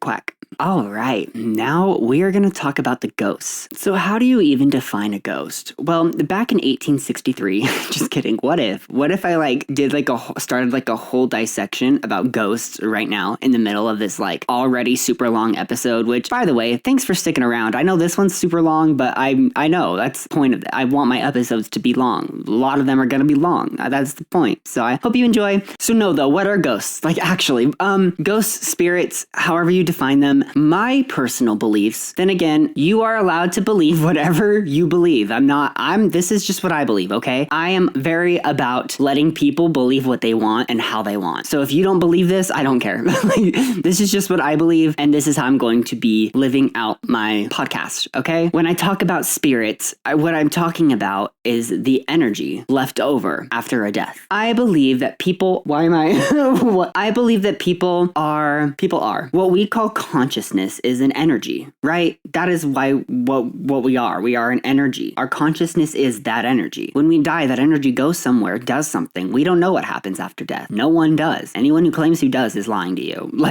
I'm sure there's also those stories of the people that almost die and get a glimpse over on the other side and then come back. I don't know the legitimacy of those stories, and we're not here to talk about those stories. We're here to talk about ghosts. There are different types of hauntings. The ones that I know about are the intelligent haunting, which is a ghost that's intelligent and can respond to you and talk to you and do things. Basically, that's an intelligent haunting. Then there's residual hauntings that are just left over from other things. I don't need to go into what ghosts are. I really don't. I need to give ghosts their own episode, genuinely. We'll see. I don't know. I might have an idea for that, actually. But ghosts are scary and freaky, and I prefer calling them spirits. Ghosts, spirits, entities. If I say entity, usually I'm referring to something not human or something that was never human, that never held a human body, and that's freaky. And I also use the term spirit and ghost pretty interchangeably. Vortexes, we've already talked about a little bit, but they're basically, I'm not doing a vocab. I can do a vocab. I should do a vocab, but I didn't do notes for a vocab, so I'm not doing a vocab, okay? But I think the majority of the ghosts on the Queen Mary are residual hauntings. Genuinely, I think the majority of them are. I think there's a few intelligent hauntings, like John. I think John's intelligent. There's nothing wrong with being a skeptic, okay? I am trying to tread lightly here because I want a broad amount of people to be able to watch this podcast / listen to this podcast. I say watch because it is video. Go watch on Spotify and YouTube. So I want to make this a safe space for skeptics, okay? This is a safe space for you to be skeptical. I am going to be skeptical as well. I like debunking things. It's my favorite thing to do. So a lot of the Sam and Colby, that's their name, Sam and Colby. I think Colby's Colby's hotter than Sam, but Sam's still cute. Anyway, moving on. A lot of their videos, I was like, okay, yeah, that's not real. Some of it, I was like, okay, yeah, that's real. That's happening. I believe that. But there's other things that I'm like, okay, come on. Like, be fucking for real here. And not even that they're faking it, just that they take things that could be easily debunked and say that's a haunt, that's something scary. Be fucking for real here. But I do feel like Mackie and Amanda take it more seriously. And I don't know. I feel like maybe I just trust women more. They're both so fun. I want to be their best friends and I want to go ghost hunting with them. I want to go paranormal investigating with both of them. That would literally be a dream. That was me. That scared me. So anyway, back to what I was supposed to be talking about. I believe a majority of these ghosts are residual hauntings. They're not intelligent. And what I think a residual haunting is, this is just what I think, what my intuition tells me, and from what I've like heard from other people talk about it, like that have experience with this kind of stuff. A residual haunting is essentially when someone dies, but the death was so traumatic that the energy stays. And I don't know if the consciousness stays. I just think the energy of the death was so violent that the energy itself stays. Maybe a little bit of their life force. I don't know what happens to the consciousness. Is the consciousness stuck in that infinite time loop? Because that is terrifying to think about. What? It hurts. It hurts. I don't want to do that. That hurt. I don't want to think about that. Especially those poor people that got sucked into the propeller. That is so awful to think about. I like to say that the consciousness is not there. They are not intelligent. They can't respond to you. Their consciousness isn't there. That person's not stuck in this time loop. They've moved on. Or whatever. I don't know what happens after death, but I think that the energy, the violence of the death, and all the attention that we have put on it from talking about it so much, I think all of it just kind of factors in and creates a residual haunting. Personally, I don't think that residual hauntings are conscious or have person. Like, do you get what I'm... So like all the World War II soldiers that are all over the ship that people report, I think those are just residual hauntings. And like the way that they're talked about too is just residual hauntings. So that's the first ghosts we're talking about right now, are the World War II ghosts. They are some of the most widely reported ones, which to me makes a lot of sense with how many of them died. There were over 300 of them that died. But aside from them, there is a report of a ghost named Jackie. So Jackie, I have some issues with because I don't think that Jackie is friendly. I also don't think that Jackie's a little girl. I forgot if I already mentioned this, but I heard on, I think it was And That's Why We Drink, they were talking to a medium who basically said that ghost children are not a thing, that the ghost children move on for some reason. We don't know why, but they tend to just kind of move on faster than anything else. So like we don't really see ghost children. So when you do see a ghost child, it's a demon trying to gain your trust. But this is what I believe about Jackie. I don't think that is friendly, and I think you should run. The only exception, I think, is the boy in blue, simply because he has been seen hand in hand with an older woman, like an elderly woman. And I think that could be just a residual haunting, which means it wouldn't be an intelligent child or like a child stuck in this loop. It would be what I believe a residual haunting is, which I already explained. But if she's not a demon, then she was a little girl who died when she was 6 years old there's two different ways that she could have died. She either was sliding down the railing in the pool room, because there's like staircase going up to the balcony, because there's like an upper balcony, and she was sliding down the handrail and the ship hit a wave and so she fell off the handrail and broke her neck. The other way is that she drowned, which is equally as awful. So there's no good side here. Like that's both. I have heard though, which sorry if you don't like the idea of drowning, but I have heard that drowning is actually one of the more peaceful ways to die. And I think I learned this on Teen Wolf, so don't fucking quote me on this, but... So there's no record of a little girl named Jackie dying on board the ship, let alone a little girl named Jackie ever being on board the ship. I mean, there definitely could have been. I'm not saying there's never a little girl named Jackie ever aboard the ship in its however long of history. Like we've been talking almost 100 years of history. I'm not saying there never has been a little girl named Jackie. It's just not recorded, okay? It's not recorded. And with what I believe about demons disguising themselves as children, I just don't trust Jackie. I don't trust her. She showed herself for the first time time to a psychic named Peter James. He died in 2007. So Peter James was doing his investigation in 1991 in the second-class swimming pool that he did not know used to be a swimming pool. They had converted it into a theater, which I think now is a 4D theater, which, like, where did they get that extra D? Kidding, that was stolen directly from Sam and Colby's video. Don't even, like, that was not original at all. Like, don't. But James basically contacted this girl, and she said, meet me in the other pool. So he went to the other pool, and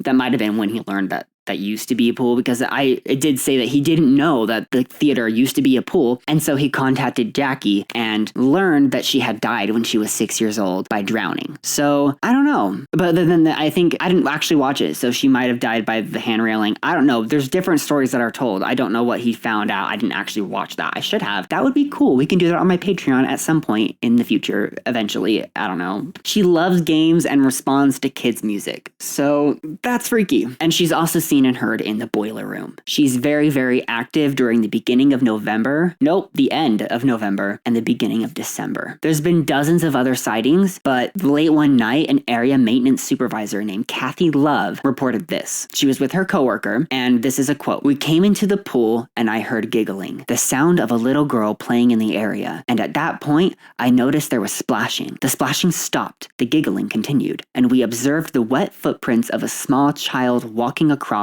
into the locker room. I know that I saw what I saw. I'm not sure exactly what I saw, but I know it was there." That's freaky, okay? Whether or not she's a demon, that's still freaky.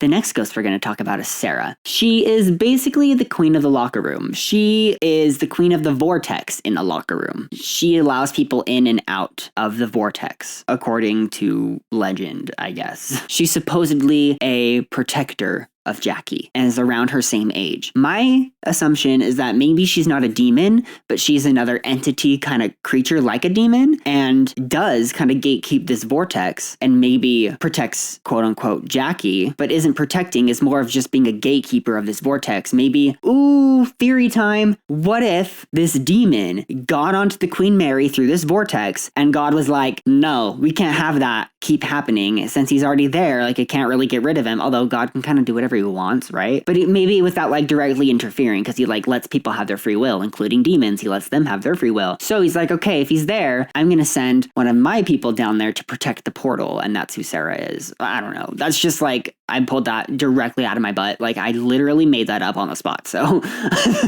that's just like for fun. I don't know. In the same dressing room, there's also a ghost cat reported. We already talked about a ghost cat earlier in this episode, but basically they hear meowing a lot in there, and they also see the ghost cat. I have an experience with a ghost cat, okay? I will talk all about that in the storytelling episode, the disgusting storytelling episode that comes out on January 31st, okay? I will tell you guys all about it. I'm so excited to get into that. I'm going to tell you guys all about my haunted stories, and make sure you send yours in too, please. But there were 12 cats on the ship kept at one point to get rid of the rats. But yeah, so there's ghost cats. And it just makes me sad because that means a cat had to die. So I can't go one episode without talking about a dead animal. And that's going to continue into the next episode, unfortunately. So you have been warned for this next episode coming up.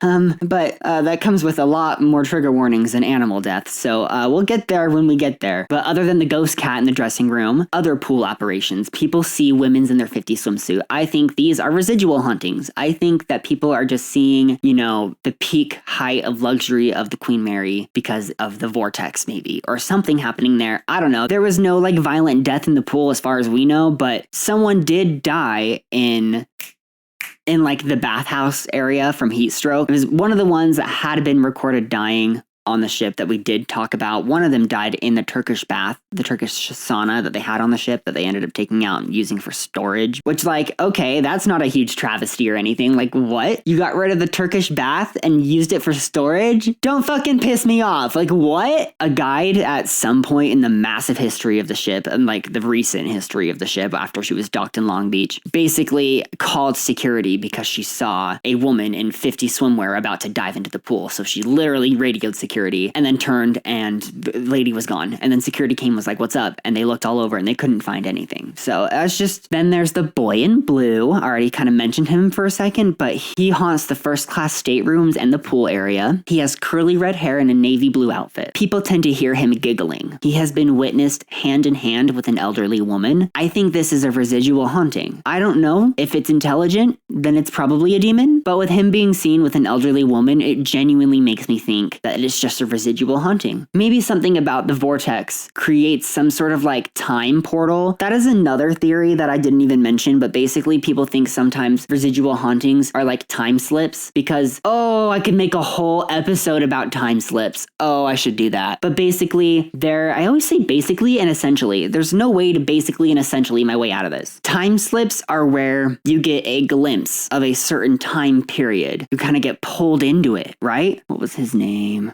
Bill Sauder. Yes, in 1979, Bill Sauder, he was a guide on the Queen Mary when he experienced a time slip. We already went over that experience. I think that is so fascinating and so interesting because a time slip, like the idea of it is so freaky and it's been reported. There's been multiple different reports of time slips happening. I need to go into that. But I think that definitely could be what a residual haunting maybe could kind of be. I don't know. But that's like really fascinating to think about, that it's just like a leak in space and time or something where it's like time is merging with each other. So it's not like these people are stuck in a loop or anything. You're just experiencing it with them the first time they're ever experiencing it, which is still terrifying. What? But like, does it have to do with the vortex that was created because of the juxtaposition of the trauma and the joy, which then created the portal, which then created a time slip effect, which then created these residual hauntings, which then also created a magnet for paranormal activity and pulled these ghosts, these people that had died,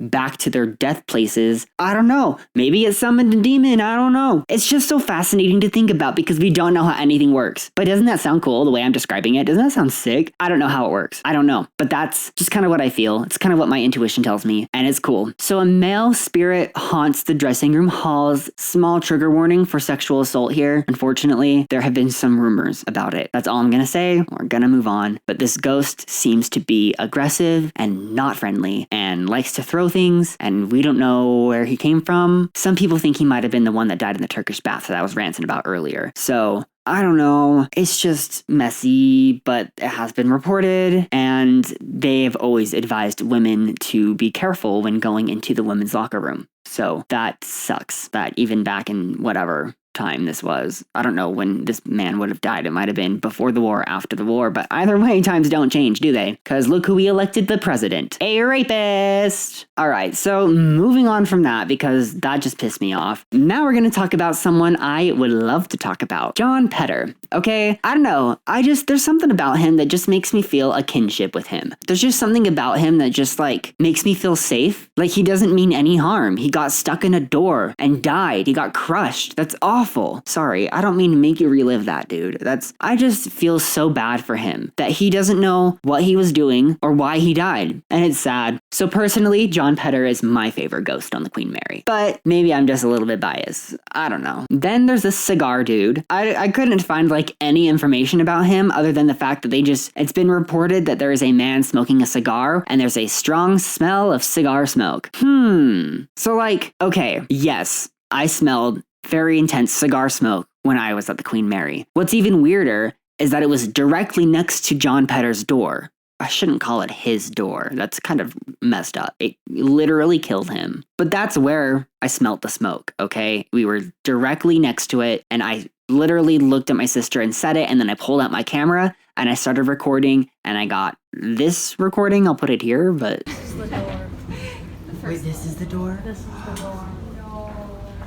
Nothing happened in it, but that was directly after I smelt the cigar smoke, and it was really strong. Then there's the captain who...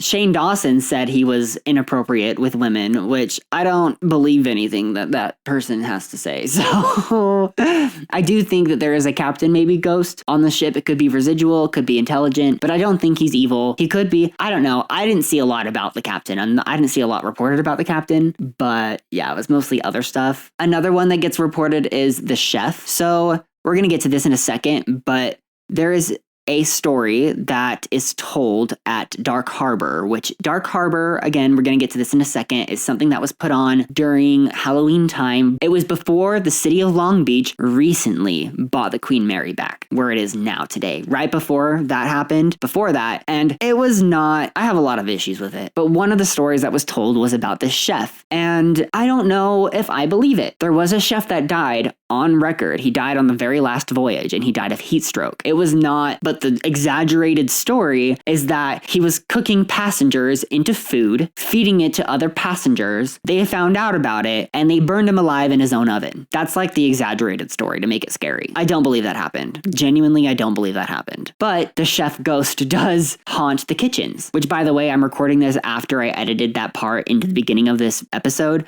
Yeah, I found an EVP while editing. That was creepy. I promise, I swear on everything, that was not me. That was not me, okay?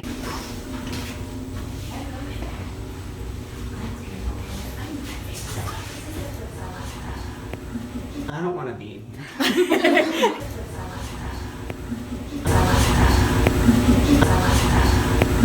I don't want to be. I got like a bad feeling when I walked in there. I really don't like that room. I got a real bad feeling. Don't like that room? No. Do it. It makes me want to look through every single video I got and see if I can find any sort of EVPs throughout any of them. But like simple breathing, little things like that, that is definitely EVP. That's not like, look, you don't have to believe me. You don't have to. Like, I'm not going to make you believe me. But it's more fun though, isn't it? To believe me? Like, it's more fun that way. Or to like just pretend. Like, you don't have to believe me truly. Just pretend though. Just for fun. Just like pretend. Then there's the man in black. He's the one that ascends and descends the third class staircase. Yes, the third class staircase, the one that we talked about way earlier, the one that was designed very poorly. So the man in black has been seen walking up the stairs and walking down the stairs. And that's like basically it. They can hear his footsteps, and he tends to just kind of hang out on the upper part of the stairs, because like the stairs go down. He's like on the upper part. People think that this is George Wayman. George Wayman was the one that was found on the bottom of the stairs having a heart attack. So yeah, that sucks. Then there's the lady in blue. That is the woman that was reported by the woman that Anthony was on his tour guide. He was the tour guide. The one that was his aunt, or that he thought could have been his aunt, that people were saying. And that was, as far as I know, a one-time thing and hasn't really been seen since. So maybe she was just coming to say goodbye. I don't know. But that's really all we know about the lady in blue. Or all I could find about the lady in blue. I might have missed stuff. I hope not. Then there's the woman in white. The woman in white, which every single haunted place has a woman in white. Like, it's just iconic. It's almost like a requirement. If you don't have a woman in white, you're not actually haunted. This feels very residual haunting to me. It's a woman floating through the hallways, passing through walls, just kind of not really interacting with anyone, just kind of doing her own thing. People think that she fell down the third class staircase and cracked her head. And there is someone, a passenger, what's her name? Yes. Mrs. F. Buthman, the one I couldn't say her name, Mrs. F. Buthman. She died of a fractured skull due to a fall, and people think that she fell down the third class staircase and is now the woman in white, who just kind of haunts the hallways. Hopefully not reliving her death, hopefully just a residual haunting. I don't know. I think people also seem to hear her. So they see her, they get pictures of her, she shows up in pictures, and they hear her. I don't know what they hear though. So those are like the big ghosts, the ones that are like the most well known. The other ones, if I didn't talk about one that you might have thought you known about, it's most likely not real, or I just didn't talk about it because there's like 600 maybe question mark about 600 question mark reported. Why did my ball sack just start hurting? That is kind of weird. And I don't know how I feel about the demon in room B340, because I mean, so it does kind of freak me out, because I do want to believe that there's a word for it. Starts with an E. It starts with an E. It's going to piss me off. It's going to make me so mad. I found it. Egregore. It's an egregore haunting. It's basically, an egregore is a concept in Western esotericism of a non-physical entity or thought form that arises from the collective thought and emotions of a distinct group of individuals. Egregore. I would like to believe that the entity in room B340 is an egregore. I would not like to believe that it's a real demon with any sort of bad intention, but also it seems to want to attach itself to anyone who goes in there and likes people's company and likes to feed off their energy and does not like to be documented. It's really interesting because, like, I definitely believe. What do you? family. I don't know. I definitely believe in something. I believe something's going on. I don't know. It's a lot. It's a lot. Crazy how the very first sin was a woman who ate. All right, well, I think that is all I have to say about RMS Queen Mary and her history and her hauntings. I think I have made it pretty abundantly clear how I feel about the Queen Mary and how I think her invigorating history has created such an intense juxtaposition that it created some sort of paradox and a vortex of some sort of energy that, may have screwed up the spiritual side of things over there. And I don't know. That's what I'm feeling. That's the energy. That's the vibes I'm getting. I don't really care if you believe me or not. I know what I feel. I know what I see. I know what I experience, and I don't really care if you believe me or if you don't believe me. That's your prerogative, and that's on you. And I want to close this off by saying a prayer. I'm just kidding. But imagine though. No, I would like to close this off by showing you guys a picture that I took on the Queen Mary that I didn't notice I had until I was editing the beginning part of this video. Okay? This could be anything. I genuinely think this could be anything, but it could be a ghost, could be a ghost. I'm gonna pull it up. But I personally think that this is a ghost. The very first sin was a woman who ate. Okay. Why can't I find it? I know it's here. Oh, I found it. Okay, maybe I am just crazy. Oh my god, I just got the chills. Oh, I'm gonna start crying. Okay, no, I thought it was just a random picture of a ghost, but if you look really closely, it looks like a sailor's uniform. And I'm literally getting tears in my eyes. That's my reaction to haunted stuff. I start crying.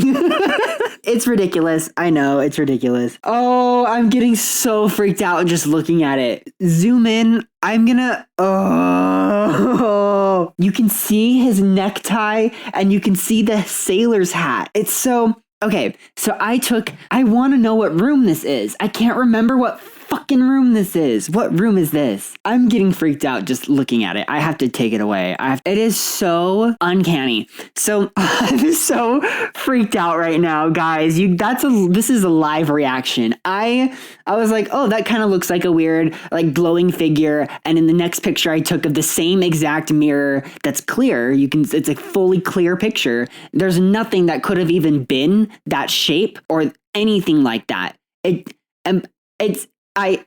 So I took a picture of this mirror. It's in this room. I'm going to try to figure out what room this is. And if I can figure that out, I will put it in the show notes or the description. Ooh, let me see if I can find it on their website.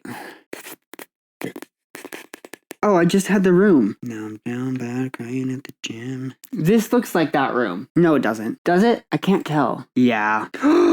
Guys, I'm going to start crying. When was this? This was in 2010. Oh my fuck. Oh, I just got full body chills, guys. I'm not even kidding. It was originally a tourist class lounge. Oh, a tourist class lounge. So it was a third class lounge. Okay, I found the room, guys, and I literally want to start crying. I'm so freaked out right now. Mauretania,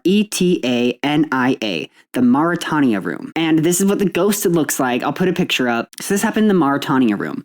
We went in there, and throughout my entire trip so far, I'd been taking a bunch of pictures, and when I got home, all of them came out blurry. I would say a third of them came out blurry. I'll put a quick bunch up on the screen right now, and I did not touch the brightness on any of these. I just opened my camera, clicked take. I know you can click on the screen of the camera and drag down or up to change the brightness. I know you can do that, but I wasn't doing that. I was actively not doing that. I just pulled out my phone and took the picture, and all of these pictures, and a bunch of them have weird different brightnesses, different saturations. A lot of them are blurry. It's genuinely so freaky, and this is regularly reported. This is something that happens very frequently to people who take pictures and record in the Queen Mary. But basically, we are in the Mauretania room, the Mauretania room, and I take a picture, and then I take another picture, and I take another picture. These are 3 different pictures that I took in this room. So I'll have them up on the screen. I'm also going to post these on my Instagram. So go look at my Instagram if you're listening to the audio only. It's disgusting_podcast.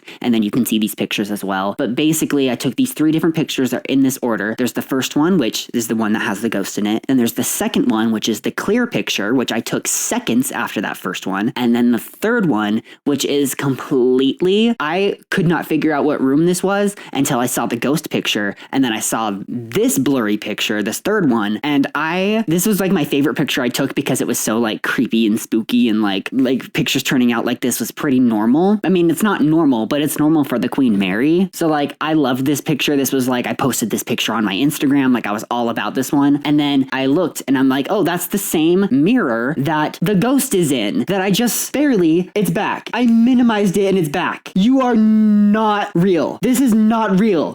Did I not just minimize it? I literally was like, I don't want to look at that anymore. And so I minimized it and it literally is back on my screen and it's zoomed out. I had it zoomed in so I could get a good look at it, but it's zoomed out now. So the first time I saw this picture, I was like, oh, you can see, it's just me. It's just me in the picture and the light is reflecting on me. I'm wearing a gray, like zip up jacket. And so it's just reflecting that. Yeah, of course. And off first glance, that's what it looks like. Zoom in. I'll zoom in for you. You don't have to zoom in. I'll zoom in for you. Zoom in and look at that and tell me you don't see the neck scarf and the hat. That genuinely is freaky. And you can see me. You can see me. That's the thing, is if you look there, you can, directly next to him is the faint outline of my reflection. And on the left of him is my sister's reflection. Both of us are there in the mirror, but we're completely transparent. And instead, you see this bright, lit up, white ghost. I'm getting chills again. I am getting chills again. And then, just barely, I looked up. I was trying to figure out what room this happened in, and I just typed in the room, and guess what the first thing that popped up was? The ghost that appears in that room. And guess what that picture looks like? I'll put that on the screen as well. And then I'm gonna put them next to each other so you can compare them to each other. Because, oh my what? I'm genuinely so freaked out right now. I think I'm just gonna end this episode because I don't know, I don't think I have anything else left to say besides the fact that I'm just so freaked out. Like, I cannot believe that I discovered this live with you guys. That is so, okay, maybe I'm just being over dramatic, but I do appreciate you guys watching. Thank you so much for listening to this entire super long episode. I know this is long. I want it to be long. I want my episodes to be something that you can really indulge in and enjoy while doing anything that you're doing. So I hope that you are having a wonderful time. Whatever you're doing, I hope that you're having a good time doing it. And I hope good things only come to you. And I hope that you don't have to deal with anything paranormal. But if you do deal with something paranormal, send it to me, okay? I promise I will believe you, because obviously you have no reason to believe anything I'm saying right now or that I've experienced or that I'm talking about. But,